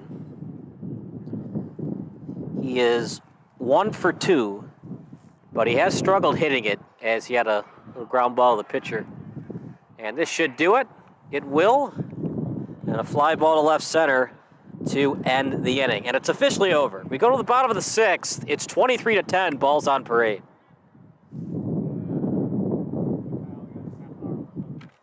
All right. This is Sports Broadcast Solutions, a broadcasting network for everyone. Check us out at sportsbroadcastsolutions.com and become part of the digital sporting world. I think we've seen enough. Everything else will be 720. Missing your child's sporting event just plain stinks. But you don't have to worry about that anymore, thanks to Sports Broadcast Solutions. SBS is a live broadcasting network, as well as covering your on-demand needs, recruiting videos, highlight reels, and much, much more. We can broadcast live to any website, and we also post as much on-demand content as you need. For more information about SBS, check out our website at sportsbroadcastsolutions.com. Sports Broadcast Solutions, a broadcasting network for everyone.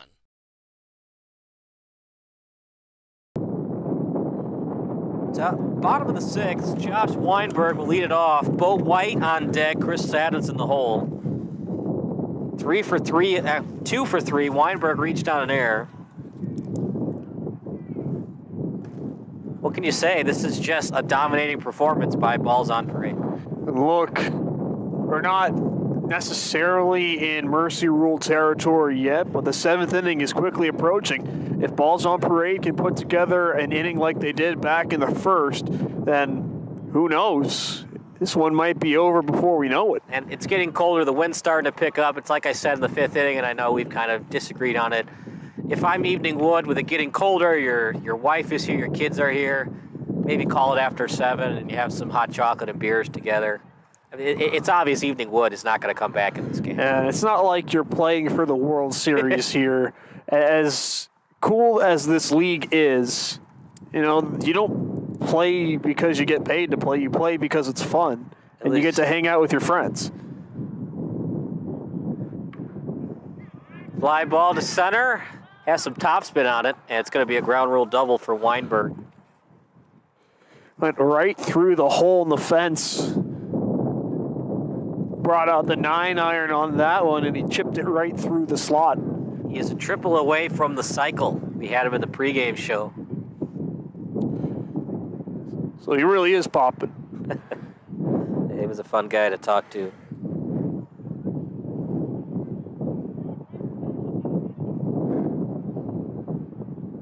know what a good nickname would be for him? The Big Bopper. Hey, everybody. Thank you. I'm here till Tuesday. Try the veal. You like dad jokes, or you're not a fan? It depends on the dad joke. There are some good ones. How do insects settle their differences? How? They slug it out. It's a good one. Kyle, you like Dr. Pepper? Yeah, why? You know, Dr. Pepper actually has a PhD. Ah! In physics. You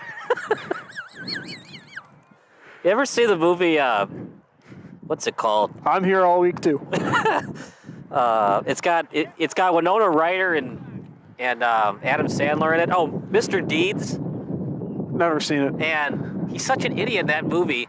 She makes up her family in Iowa, and she used to go to Dr. Pepper's house, and Boo Radley was her neighbor. Oh, from To Kill a Mockingbird. Yeah. Like, come on, there's no way that Mr. Deeds with a college degree would not know that she was just making stuff up. Fly ball. It's got some topspin on it, and it's going to get out of the ballpark. Chris Saddens with another four-bagger, making a two-run four-bagger, and the onslaught is on here at Community Park West. Balls on Parade is out to their biggest lead of the night, 16 runs. I said it earlier, one big inning might just put Evening Wood to the sword, and certainly that won't help their chances. What a hit that was by Saddens. See, before the game started, he made sure to tell you exactly how to pronounce it because I had a feeling he thought he was going to do something big. And, well, now that we know how to pronounce it, we're giving you your proper justice.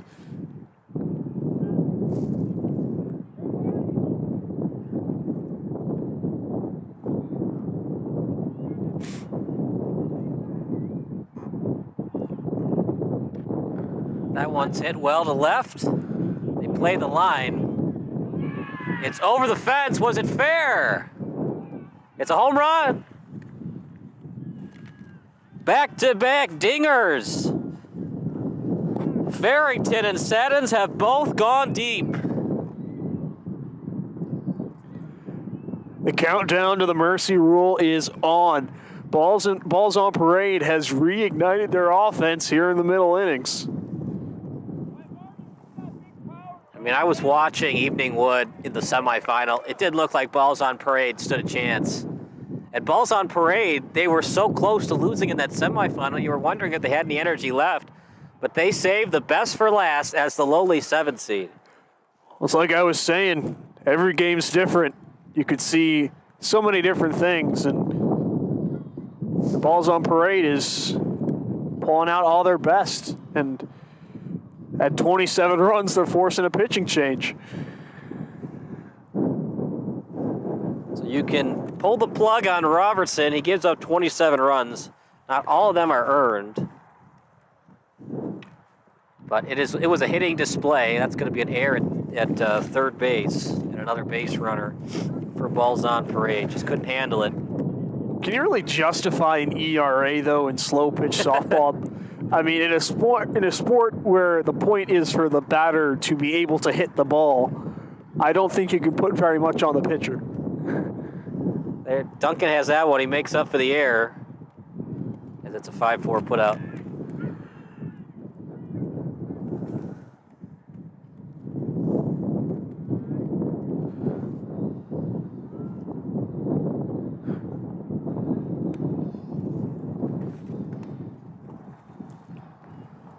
What a game it's been for Saddens and Farrington. They both have 2-run homers.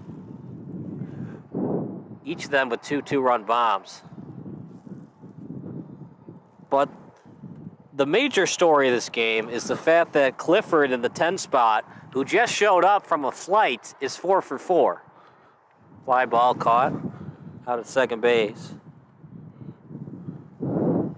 Hey, planes, trains, and automobiles, and he's really shown up here for this final.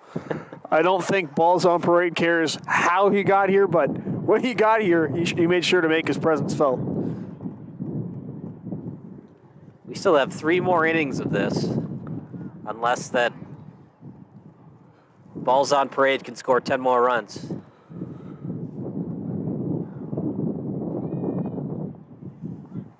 In there for a strike. We might see the strike zone widen a little bit for Balls on Parade in the last 3 innings.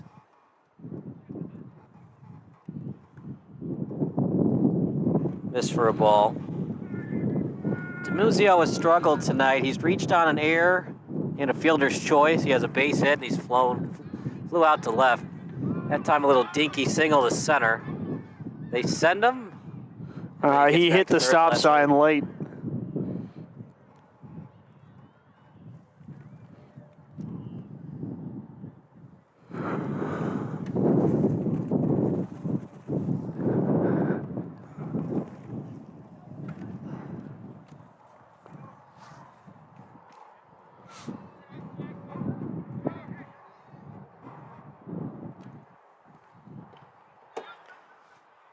That's going to stay fair for a little number base hit. And then at the last second, it goes foul. Wouldn't have resulted in a run because the man on third wasn't going anyways, but heads up defense from Evening Wood gives themselves at least a chance. Miss for a ball.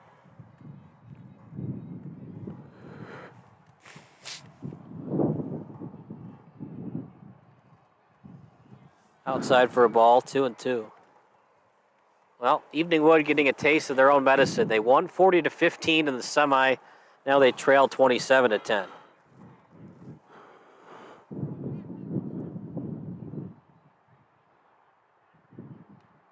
Fly ball stays up in the air. It's going to be caught that time by Reese.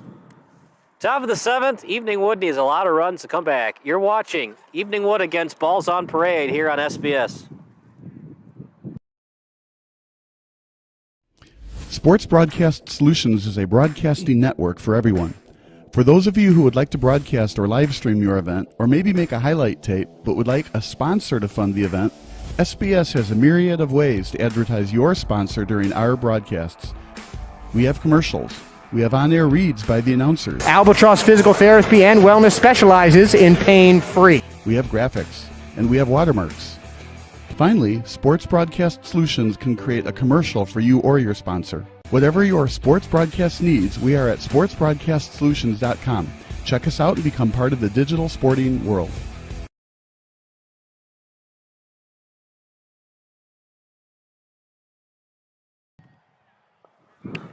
Final reminder, the text line's open. Your favorite MLB memory, text it to 330-957-7653. You know, let's get the text line started early. Kyle, what about you? What's your favorite MLB memory? I was at the Brzezinski drop third strike game. My seats were in left field. And are you, just to clarify for those that want to text in, is it restricted to games that you attended or just straight up? Okay. That's kind of cool, though. I didn't realize you were at that game. Yeah. My dad had season tickets to the White Sox. I'm kidding. I had a broken finger at the time, so my dad made sure that the Sox fans weren't whacking into it. Little fly ball out to shortstop. Almost a collision, but good job getting out of the way that time by Clifford. Being the Cubs fan that I am, I think the easy answer is winning the World Series. And while that is a big memory, I'll dig a little deeper on that. But when the Cubs were playing the Giants in the NLDS, I had tickets to Game 3 at what was then called AT&T Park. And I got to watch Jake Arrieta hit his 3-run home run against Madison Bumgarner to break his, I think it was somewhere in the range of 20-inning consecutive scoreless streak in the playoffs. Yeah, because he had pitched that one-game playoff against the Mets. I think he threw a complete game against the Mets. He did in the wild card game when it was only one game. I do like the new format, though. It stinks this year because we had the strike, so the season had to start later, and now we're going to have all the World Series games, it seems like, in November. But I like it. What I don't like is that the Mariners played all those games and they only got one home game. That's what kind of stinks about it. It's going to happen sometimes. There's always drawbacks to it. But hey, at least it's not 16 like the owners originally wanted. I'd be okay with, 8 for each league, 16 total. What I don't like is how many games there are, and I get it, like 162 games, there's so much TV revenue to make, but there's just games in the dog days of August, like between the Diamondbacks and the Padres, that just nobody cares about. I mean, coming from someone that calls professional baseball for a living, I totally understand your pain. But live ball into right, and it's going to reach the stands for a 2-run four-bagger. Put 2 more on the Jumbotron. Evening Wood now needs 15 runs to tie. Hey, little by little. Evening Wood has had some of their big swings. Greg Reese has reached base all 4 times. He's 3 for 4, though, as he reached on an air back in the 4th.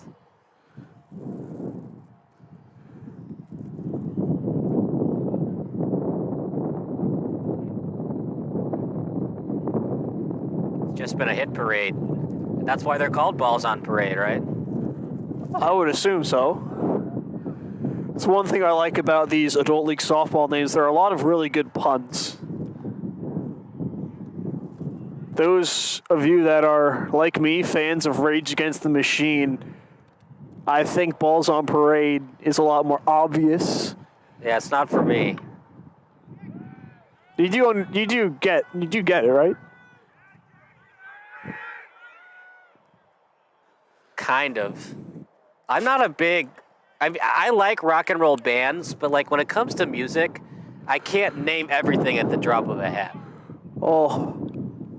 Rage Against the Machine, one of their biggest hits is called Bulls on Parade. Oh, yeah. Okay. Which is why Balls on Parade. Now I'm getting it. It's hard for some people. There's a lot of music that I don't know about either, so. But I also just happened to be 10 years old when Bulls on Parade was on Guitar Hero, so unfair advantage there. That was a great game. Were you more of a rock band? Oh, look at that play at second, and it's going to be actually it's by the first base, but a 3 unassisted put out, and that will do it for the inning. It's time to stretch. It's the bottom of the 7th with Balls on Parade up by 15 here on Sports Broadcast Solutions.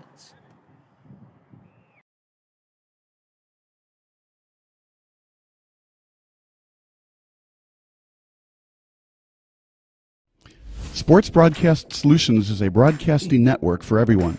For those of you who would like to broadcast or live stream your event, or maybe make a highlight tape, but would like a sponsor to fund the event, SBS has a myriad of ways to advertise your sponsor during our broadcasts.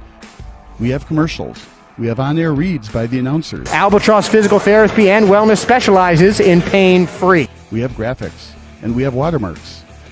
Finally, Sports Broadcast Solutions can create a commercial for you or your sponsor. Whatever your sports broadcast needs, we are at sportsbroadcastsolutions.com. Check us out and become part of the digital sporting world.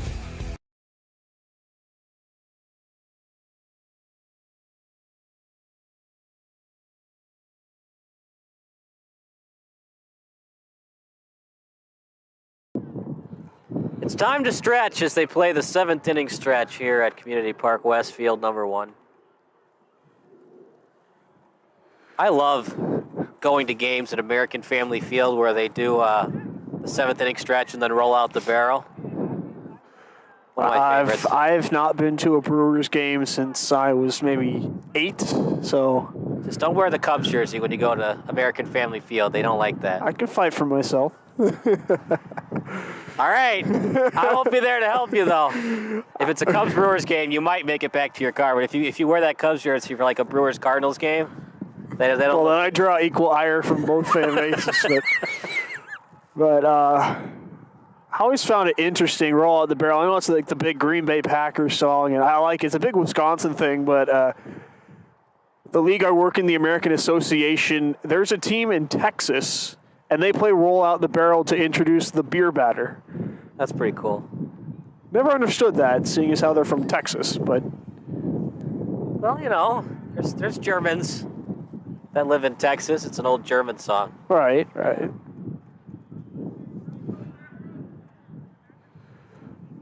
They also play Heart of Texas after the 7th inning stretch, which I think is pretty cool. I mean, you got to, right? It's like if you go to an Alabama football game, eventually they're going to have to play Sweet Home Alabama. I was thinking more so Dixieland Delight. That too, yeah. Clifford to lead it off. He is 4 for 4 tonight. It's got to be tough, partner. You fly in with no time to practice and get warmed up, and you get 4 hits. He's going to be telling his grandkids about this game, I'm sure. And he had to walk 15 miles to get here. Fly ball. That carries. And it's going to be a home run. We'll make him 5 for 5. Wow. Patrick Clifford with the game of his life. Well, some fans might call it a cheap home run, but you know what? You play with a field with less than 300 feet to deep center, that's what's going to happen. Well, you got to give these guys credit. They're putting the swings on the ball that'll get it out, so it's not easy. And according to my sheet, he is now a double away from the cycle. And he will probably not get another at bat unless they bat around in the 8th. Fly ball into right, but that's going to scatter to the foul side of the foul pole.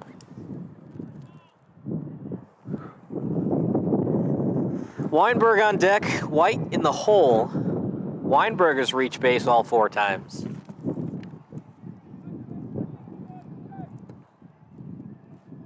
It's always a good sign when your 10 and 11 hole hitters are getting on base.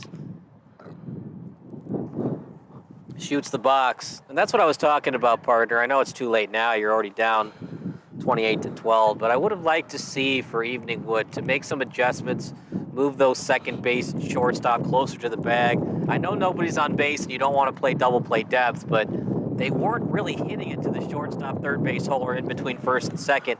They were shooting the box all night, and you just didn't see any adjustments from Evening Wood on defense. Well, that's one of those, maybe you think about it a little more the next day than you do right now, but I do agree with you. Championship game, you have to make the tough decisions, and clearly the ones Evening Wood made just didn't slow down this balls on parade offense. It also didn't help that Saddens and Farrington both went deep twice. That's a nice drive into right. And a nice catch.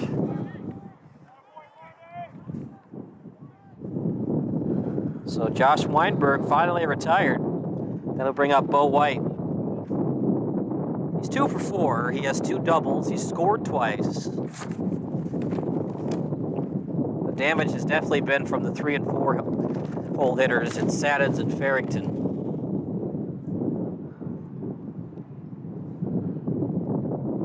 Line drive into the outfield. Takes a good route to the ball. He dropped it. He Brant Browned it. And the runners keep going. It's going to be an E7. No triple. And no RBI. That's why you got to use 2 hands, partner. Especially in this wind. That ball took a sharp left turn at the last second, and he just wasn't ready for it. What a game for Clifford and McAdam. They both scored 4 times tonight.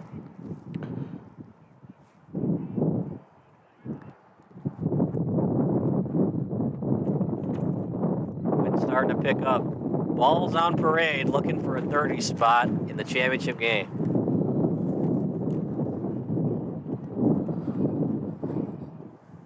Outside for a ball. Well, think about it this way. They're 8 runs away from a mercy rule. For those that are keeping track. That was flat, but he'll swing it anyways. Finds the gap. Another run scores. And it'll be a double for Saddens.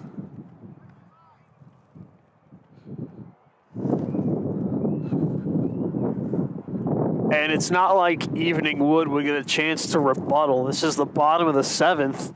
Yep. As soon as balls on parade hits the 25-run mark, it's over. They'll lift the trophy. With the wind picking up harder, I'm kind of hoping for some 1, 2, 3 innings, but I don't think we're going to get them going forward. Crazier things have happened. This is true. Fly ball into left. This should be caught. Dropped it. Not good routes in left center field. And partner, I'm going to let you call that one. It wasn't a great route. It was on the warning track, though. Hit or error? I'll give him the benefit of the doubt, call it a hit. That's not an easy play, especially when you have to account for the wall behind you. He kind of just looked up. It wasn't a routine play. Just kind of threw the glove up there, hope for the best. That's a hit in my book. That probably should have been played by the left fielder, too, not the left center fielder. Left fielder seemed like he had an easier route. I agree. Left center fielder's got better speed, though. And another run scores. Well, we're closer to the mercy rule. 5 runs away now, 32-12.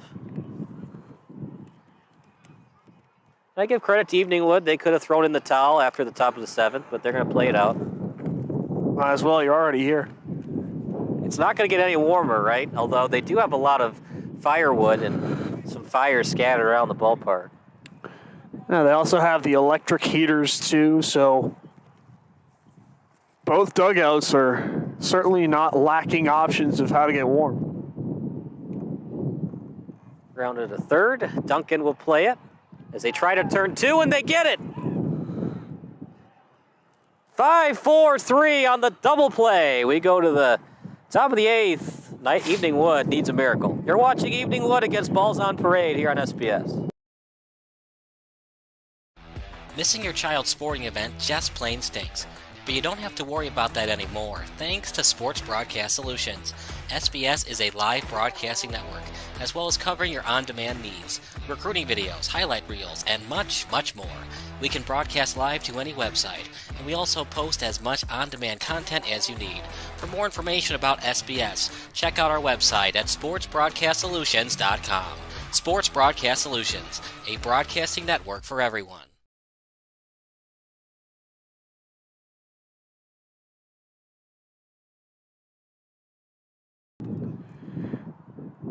What else can you say, partner? An extremely impressive performance by Balls on Parade. You know, we talked during the pregame, Evening Wood put up a 40-piece to get here, and now Balls on Parade might be doing that to Evening Wood in the championship. Balls on Parade just took the momentum from their narrow win in the semifinals against Sectional Chocolate, and they've taken all that and bull raced Evening Wood, so give them credit. Momentum's a very fickle thing in sports, and they took full advantage of the boost they got. Didn't get a lot of production today from their 5-hole hitter and Joe Chasson at Evening Wood. Just went 1 for 4, and in adulting softball, partner, a 1 for 4 day is about as equivalent to an 0 for 3 day in baseball. Just did not get much from him. And you look at the leadoff hitter and Kevin Casey, 1 for 4. Brian Jacover, the 2-hole hitter, he has had a terrible game, just 1 for 4 and a couple of errors. When you're playing from behind, you got to get more hits, and Evening Wood just couldn't get them tonight.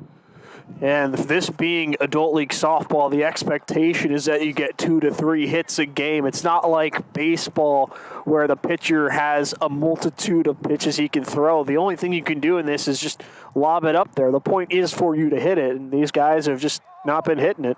And there's times when the pitcher throws a beautiful 10 to 12 foot ball where it's hard to track and, get the weight back to drive it. But ground ball to second. This should be an easy out, and it is. 4-3 on the put out. 1 up, 1 down. Good job by McAdams throwing it over to White. This may be a very controversial thing to say, but if I'm Balls on Parade, in the bottom of the 8th, just auto outs. Just swing at everything. Get yourself to the top of the 9th so you can lift the trophy faster. Your defense has been playing so well to this point. Your pitching's been good, too. It's not like Evening Wood's going to do that much. The other thing, too, is you could still win the game on slaughter rule. And that would be something to always think about. That Very true. 25-run rule. Very You true. need a couple of base hits and a couple of homers to do it, but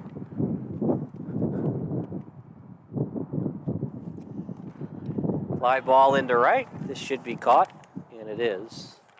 Good job getting it under it by Chasen. 2 up, 2 down. Too little, too late, though, as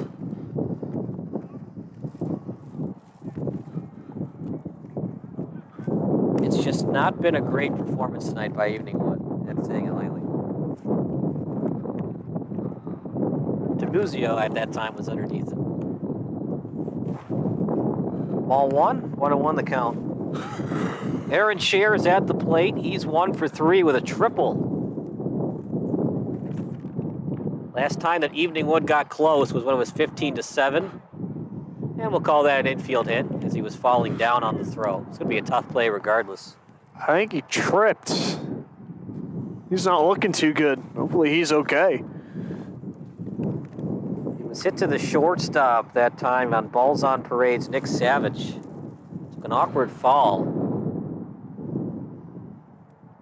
And that is a cold infield dirt that he fell on. Obviously does not feel good.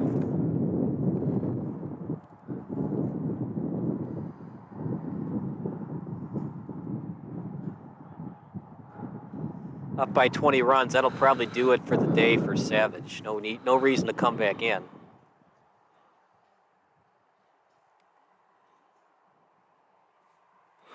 Well, for those of you that were curious, the Philadelphia Phillies have taken down the San Diego Padres 2-0 in Game 1 of the NLCS, and that's in no small part thanks to Zach Wheeler's 7 innings, allowed just 1 hit, walked 1, struck out 8. Didn't he used to pitch for the Mets? He did. That's just so Mets. They don't re-sign him, and now they're 3 runs away from the World Series. The offense tonight, Kyle Schwarber and Bryce Harper both hit solo home runs. Good for them. You know, they were the last seed to get in, and there's a lot of Brewers fans that are like, if we were 2 wins away, we'd be in this spot. And I doubt that they'd be in that spot. They're a different team than the Phillies. They're more about pitching than hitting, but you never know. If you get into the tournament, especially baseball, you never know.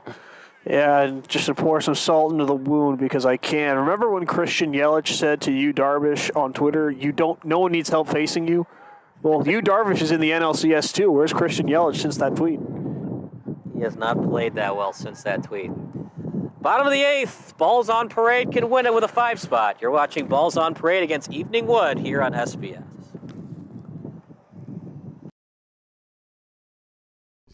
Sports Broadcast Solutions is a broadcasting network for everyone.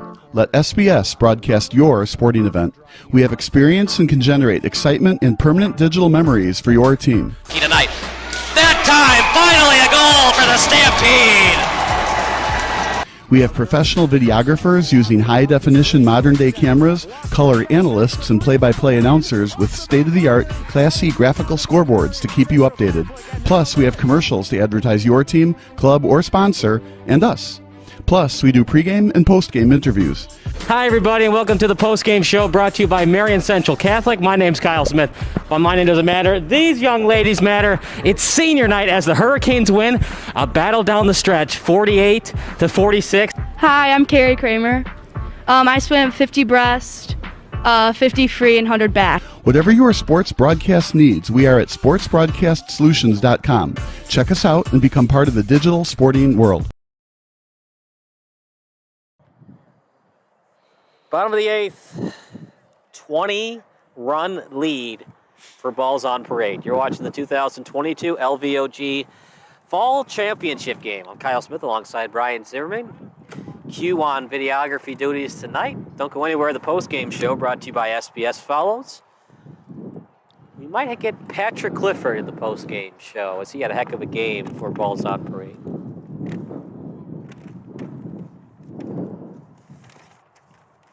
It's never a good feeling to lose by 20 runs, partner. It's even worse feeling when it's 40 degrees outside. That's putting it lightly, but hey, give Evening Wood credit for making it this far. They were the 8th seed. No one expected them to get to the championship game, but they absolutely bashed their way here. So making it this far is no small feat. The spring season, we saw the 5 seed go up against the 2 seed.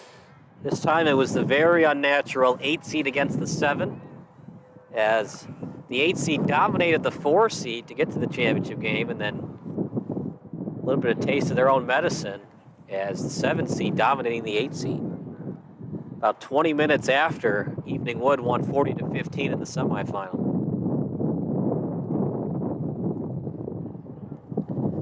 Takes the walk. I don't know if I like that, partner. Up 20 runs, I would just be swinging at everything. I mean, you're right, but he wasn't getting anything to hit, so I can't blame him.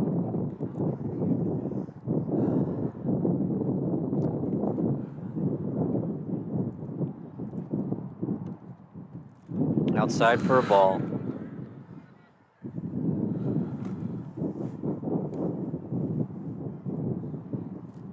That one's flat. Oh, you got to wear that, kid. We got ice. Well, it's also 40 degrees, so. We've got heat. Outside. Got icy hots. Icy hot. Remember when Shaq did those icy hot commercials? I think he still does them.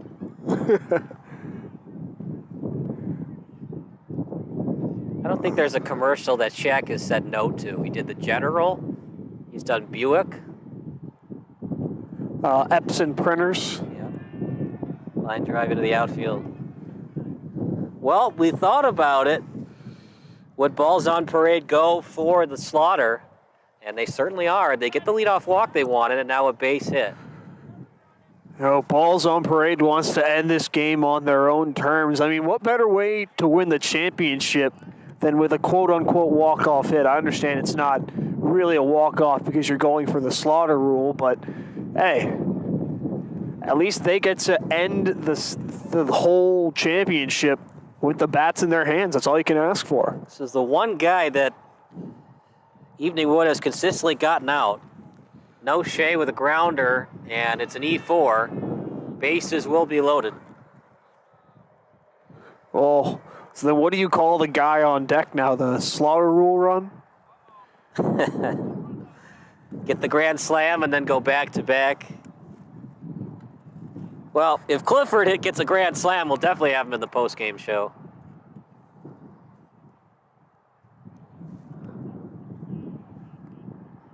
Terrible pitch. That was like a 50-cent pitch. You ever seen that? I have. Yeah. The one where he bounces it and it ends up like hitting the cameraman. The worst, though, was Carly Rae Jepsen. I knew you were going Yeah. there. Why did I know you were going there? You know me too well. Terrible pitch again. Just a bit outside. It's funny. I remember the announcer after saying that because it's been on YouTube a bunch. Like, I know she wrote "Call Me Maybe," but maybe not for pitching lessons. Has she made any good singles since that song? Honestly, I have no idea. That was I was in college then. That was quite something with "Call Me Maybe."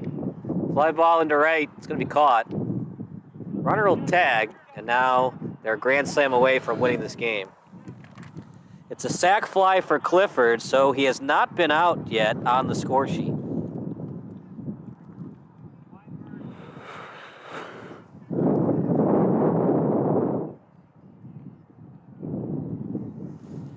Dusty McAdam, he struck out on a couple of foul balls.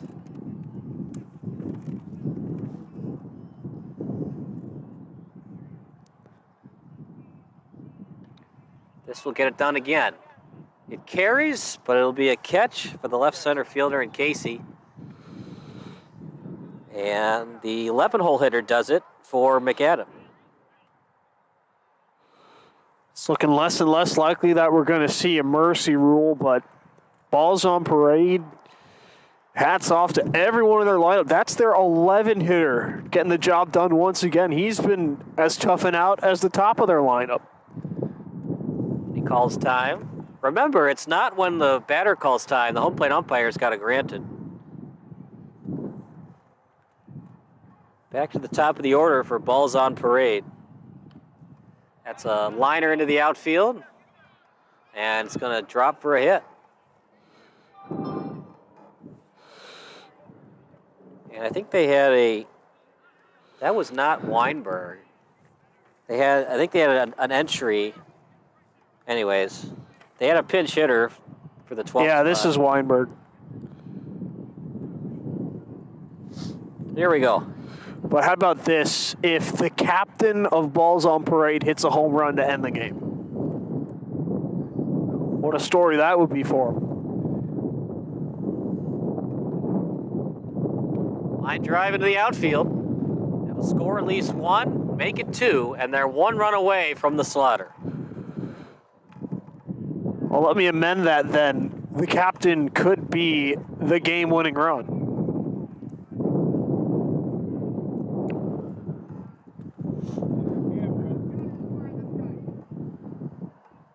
Bo White is up.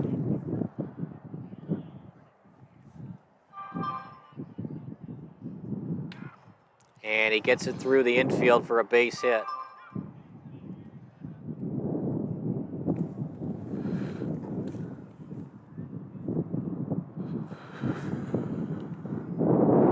"60 feet away from a slaughter rule victory."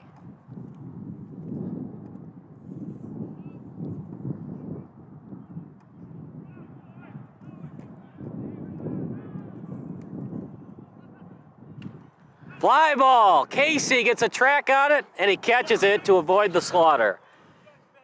We go to the top of the ninth. Evening Wood needs a miracle. You're watching Balls on Parade against Evening Wood here on SBS. Sports Broadcast Solutions is a broadcasting network for everyone. For those of you who would like to broadcast or live stream your event, or maybe make a highlight tape, but would like a sponsor to fund the event, SBS has a myriad of ways to advertise your sponsor during our broadcasts. We have commercials. We have on-air reads by the announcers. Albatross Physical Therapy and Wellness specializes in pain-free. We have graphics, and we have watermarks. Finally, Sports Broadcast Solutions can create a commercial for you or your sponsor. Whatever your sports broadcast needs, we are at sportsbroadcastsolutions.com. Check us out and become part of the digital sporting world.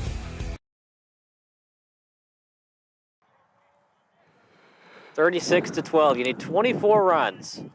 You need 3 base hits, a grand slam, 3 more base hits, a grand slam, and a lot more grand slams after that. 10, 11, 12 coming up for Evening Wood, you were saying? As long as Evening Wood has a chance, though, they're going to give it their all and make sure that if they're going to go out, it's not going to be because they weren't trying hard.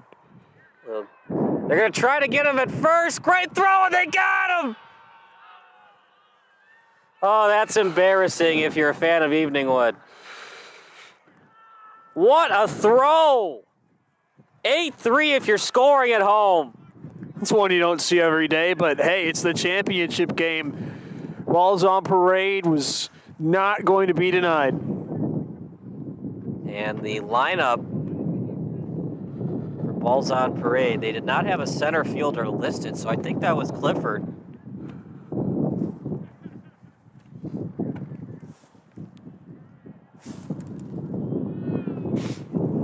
What a game for Clifford.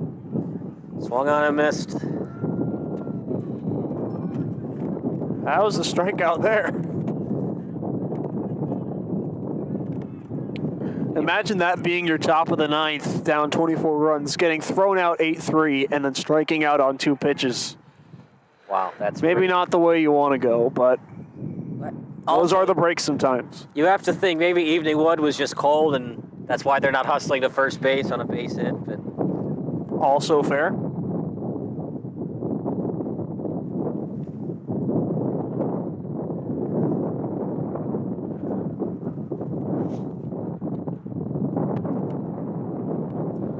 ground ball to short. That'll do it. The championship goes the way of Balls on Parade, the pun of Bulls on Parade. They barely win in the semis, and they dominate from the opening pitch against Evening Wood.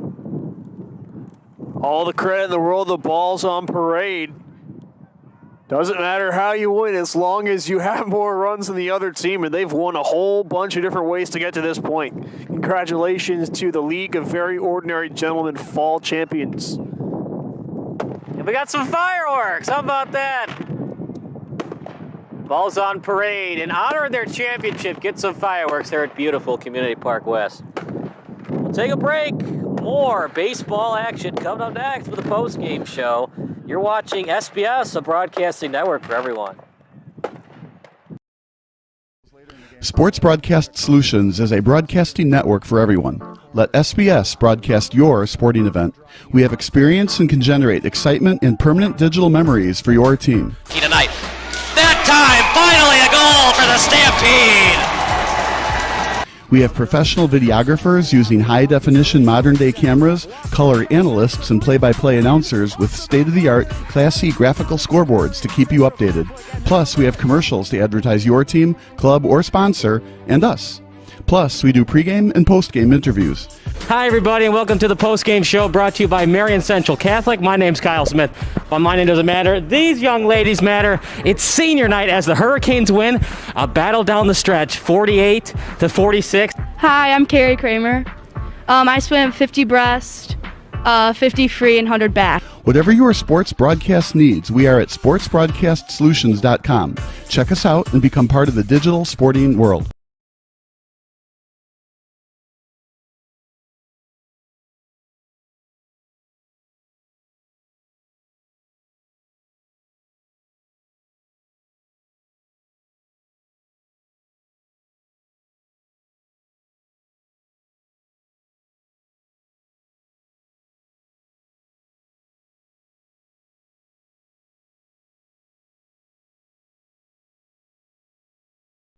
This is Sports Broadcast Solutions, a broadcasting network for everyone. Check us out at sportsbroadcastsolutions.com and become part of the digital sporting world.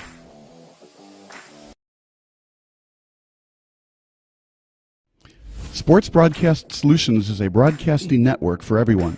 For those of you who would like to broadcast or live stream your event, or maybe make a highlight tape, but would like a sponsor to fund the event, SBS has a myriad of ways to advertise your sponsor during our broadcasts. We have commercials. We have on-air reads by the announcers. Albatross Physical Therapy and Wellness specializes in pain-free. We have graphics, and we have watermarks. Finally, Sports Broadcast Solutions can create a commercial for you or your sponsor. Whatever your sports broadcast needs, we are at sportsbroadcastsolutions.com. Check us out and become part of the digital sporting world.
It's November 4th, 2001. The 5-1 Chicago Bears are hosting the 4-2 Cleveland Browns.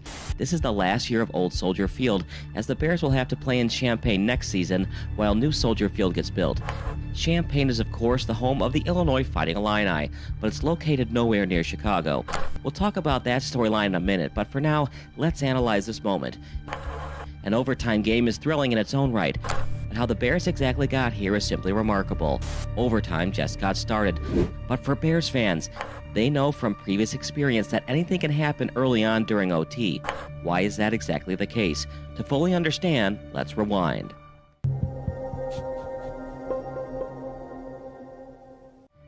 The Bears entered Week 7 with a record of 5-1, but really, they should at least be 4-2. Last Sunday's thrilling finish against San Francisco was something out of a historical fiction novel. It was truly a storybook ending as the Bears overcame a 15-point deficit halfway through the fourth quarter, with starting quarterback Jim Miller exiting the game in the second quarter with a left hip pointer. Things looked very bleak for the Bears, but Chicago overcame deficits of 28-9 and 31-15 to somehow force overtime. Shane Matthews, the backup quarterback for Chicago, went against the odds and completed 12 straight passes late in the second half. Even still, the game seemed practically lost when the Bears offense faced 4th and 3 at the 49ers' 8-yard line. But Matthews threw a frozen rope to tight end John Davis to keep the chains moving. It took everything for the Bears to tie the game. Besides Matthews having to complete 12 consecutive passes, it also took an official's review for the Bears to cut the deficit down to 31-29. There wasn't indisputable evidence to overrule the initial call, allowing David Terrell's touchdown reception to stand. Still, the Bears needed a 2-point conversion to tie the game. Gut check time for the Bears, and on their first ever 2-point conversion of the season, offensive coordinator John Shoup relied on the rookie tailback for an I-formation 2-yard run. Anthony A-Train Thomas overcame the blitz and scored to tie the game. Incredible. The 49ers simply ran out of time to drive down the field at the end of regulation. Luckily for head coach Steve Mariucci, the 49ers won the toss in OT and elected to receive. With Jeff Garcia, Garrison Hurst, and Terrell Owens all primed to make the Pro Bowl, Mariucci trusted his offense against the usually stellar Bears defense. It turned out to be the wrong move. Trusting in Owens, Garcia connected with the future Hall of Famer over the middle, but Owens choked and dropped it, going right into the hands of Mike Brown. The rookie safety caught the drop pass and ran into the end zone for a pick-6 victory. Just like that, the Bears are riding a 5-game winning streak headed into another home game against Cleveland. Remember how we said this is the last year at nostalgic Soldier Field? Chicago was reeling from the September 11th terrorist attacks, especially since it was quickly found out through United States law enforcement that the Sears Tower could have been one of the targets on a suicide mission. Al-Qaeda notes from a captured terrorist operative prove that Osama bin Laden originally wanted to target the largest buildings in Los Angeles and Chicago, but then ultimately changed his mind. Chicago firefighters even volunteered to drive to New York City to help out at Ground Zero, knowing quite well that the Sears Tower could have been just as bad as the inevitable tragedy of the Twin Towers kamikaze mission. As the country continued to recover from the 3,000 people dead on that fateful day, the 2001 season turned out to be a true underdog year for the Bears. The Bears, who hadn't won the division in 10 years and hadn't even played in the postseason since 1994, entered Week 8 in first place of the NFC Central Division. In the last year of Soldier Field, in a season that had to start Week 2 one Sunday later due to the events of 9/11, the Bears helped the healing process of their fans by winning games in the most unconventional of ways. In 3 of the Bears' 5 consecutive wins, Matthews or Miller each threw at least 2 interceptions per game. After scoring just 9 points through the first 7 quarters of their season, the Bears scored 14 unanswered points to beat the Vikings, then demolished the Falcons and Bengals. For a franchise who won't even be playing in Chicago in 2002, a division championship this season is very crucial to try and lure free agents. Remember, the Bears had to settle on Champaign-Urbana to be its home next season, with Memorial Stadium having 11,000 more seat capacity than Ryan Field, the home of the Northwestern Wildcats in nearby Evanston. Having the games at the University of Notre Dame was an appealing destination, but with most of the fans living in Illinois versus Indiana, President Ted Phillips and the franchise decided that Memorial Stadium would be the best fit. New Soldier Field will be ready by the 2003 home opener.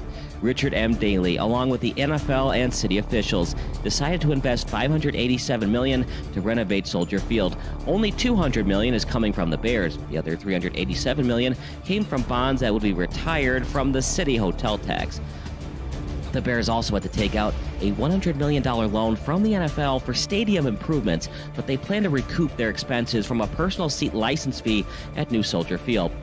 In other words, this is a very expensive venture from the Charter franchise. The new stadium will have 61,500 seats, 8,000 club seats, and 133 luxury suites. But there will be fewer tailgate lots around the stadium to make room for its 2,500 space underground parking structure between the new Soldier Field and the Field Museum.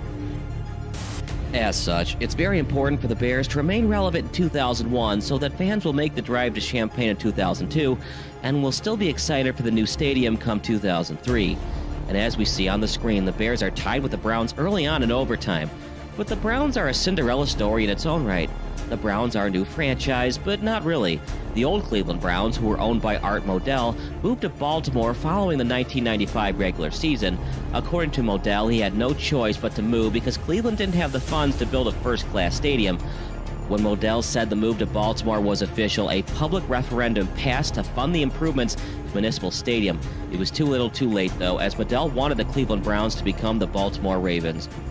Cleveland never won the Super Bowl, but in just its 5th season in Baltimore, the Ravens won the big game in dominating fashion. The Ravens had to begin operations in 1996 as an expansion franchise, but with 2 first-round picks that April, they drafted franchise staples in Jonathan Ogden and Ray Lewis. The new Browns, meanwhile, entered the NFL as a 1999 expansion franchise. In a crazier twist of fate, the first ever owner of the Browns would be Al Lerner, a close friend of Modell who had been with him when the Ravens began operations. And to make matters even worse, the Browns could have drafted Kurt Warner during the 1999 expansion draft. They didn't, and Warner went on to win the 1999 MVP and Super Bowl MVP trophies with the greatest show on turf, St. Louis Rams. But the 2001 Browns are starting to turn things around.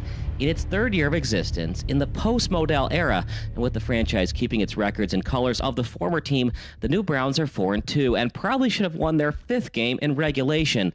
The ball fell right into Mike Brown's lap 1 weekend ago, but not today thus far. In fact, Brown should have had a pick late in the 3rd quarter, but the ball somehow fell out of his hands and right into the breadbasket of Kevin Johnson. Incredibly, the should-be interception became a long touchdown pass to make it 21-7 Browns. That touchdown pass became the last score for the next 14 minutes of game action. The Bears scored what looked to be a garbage touchdown with under a minute to go in the 4th quarter. Shane Matthews was everything you would expect from a backup quarterback. Matthews has thrown 50 passes thus far, only completed 30 of them, got strip-sacked, and threw 3 picks. His fumble inevitably was scooped up by Courtney Brown for the scoop and score on the first drive of the game. The Bears haven't led all game long, and if they win in overtime, their first lead will be the last lead of the game en route to a Bears win. And for the Bears to even have the opportunity for a pick-6 overtime win, it's something that a novelist would write. Remember that so-called garbage touchdown pass that Marty Booker caught? Well, that touchdown reception shouldn't have mattered. With less than 3 timeouts remaining and past the 2-minute warning, Chicago had to recover an onside kick just to preserve the game. And as if the football gods want Chicago to win because the Sears Tower was an initial terrorist destination, the Bears somehow recovered the onside kick to get a second chance. The Bears should probably be called the Cats due to the 9 lives they endured the past 2 weeks at Soldier Field. Just look at this onside kick again. Percy Ellsworth couldn't handle the wobbling ball because of the unnatural hop that it took off the grass. Jerry Azuma, who formerly won the Walter Payton Award as the best Division I AA player in the nation, knocked the ball back into play where backup linebacker Bobby Howard dove for the pigskin and grabbed it. Simply incredible, but the Bears were still a long way away from tying this game. With under 30 seconds left and only 1 timeout remaining, the Bears had to use the sideline as much as possible. 2 dump-off passes by Matthews kept the Bears 34 yards away from the end zone, and head coach Dick Duran had to call the team's final timeout after James Allen got wrapped up into the field of play. Knowing quite well that this would be the last play of regulation, Matthews took his time in the pocket. Then he stepped into his throw and delivered a Hail Mary heave. What do you do when it comes to a Hail Mary? Knock it straight down, of course. But rookie David Terrell might have knocked it towards his teammates or Ellsworth, and running back James Allen made an acrobatic catch right on top of Marty Booker for the potential game-changing TD catch. Paul Edinger knocked home the game-tying point after touchdown to tie the score. It's just incredible that the Bears are in this spot. Des White has overcome 2 bobbled passes to keep his feet in bounds, and the Bears only had a 3% chance of winning the game prior to the memorable onside kick recovery. What a change of events. But unfortunately for Browns fans, they've seen this type of choke job before. From the drive to the fumble, and from Red Right 88 to not drafting Kurt Warner, this fan base has seen it all in terms of disappointments. Just whenever the Browns seem to have things wrapped up, John Elway miraculously drives down the length of the field, 98 yards to be exact, for the game-tying score. Just when the Browns seem to be moving on to the next round of the playoffs, their fans saw Brian Sipe throw a pick in the end zone. And when Ernest Biner was a couple of yards away from tying the AFC Championship game, he fumbled inside the 5-yard line. It's deja vu all over again for the Dog Pound Nation. Or perhaps maybe not. Even though the Bears won the coin flip, the Browns defense did what they did most of the game and held the Chicago offense to a 3-and-out. It's now up to former #1 overall pick Tim Couch to get it done for the Browns. Remember, the Browns selected Couch over Donovan McNabb in 1999. So far, McNabb looks like the better quarterback, but the Browns are one drive away from moving to 5-2 on the season. As such, it's starting to look apparent why Cleveland selected the former Kentucky Wildcat first overall.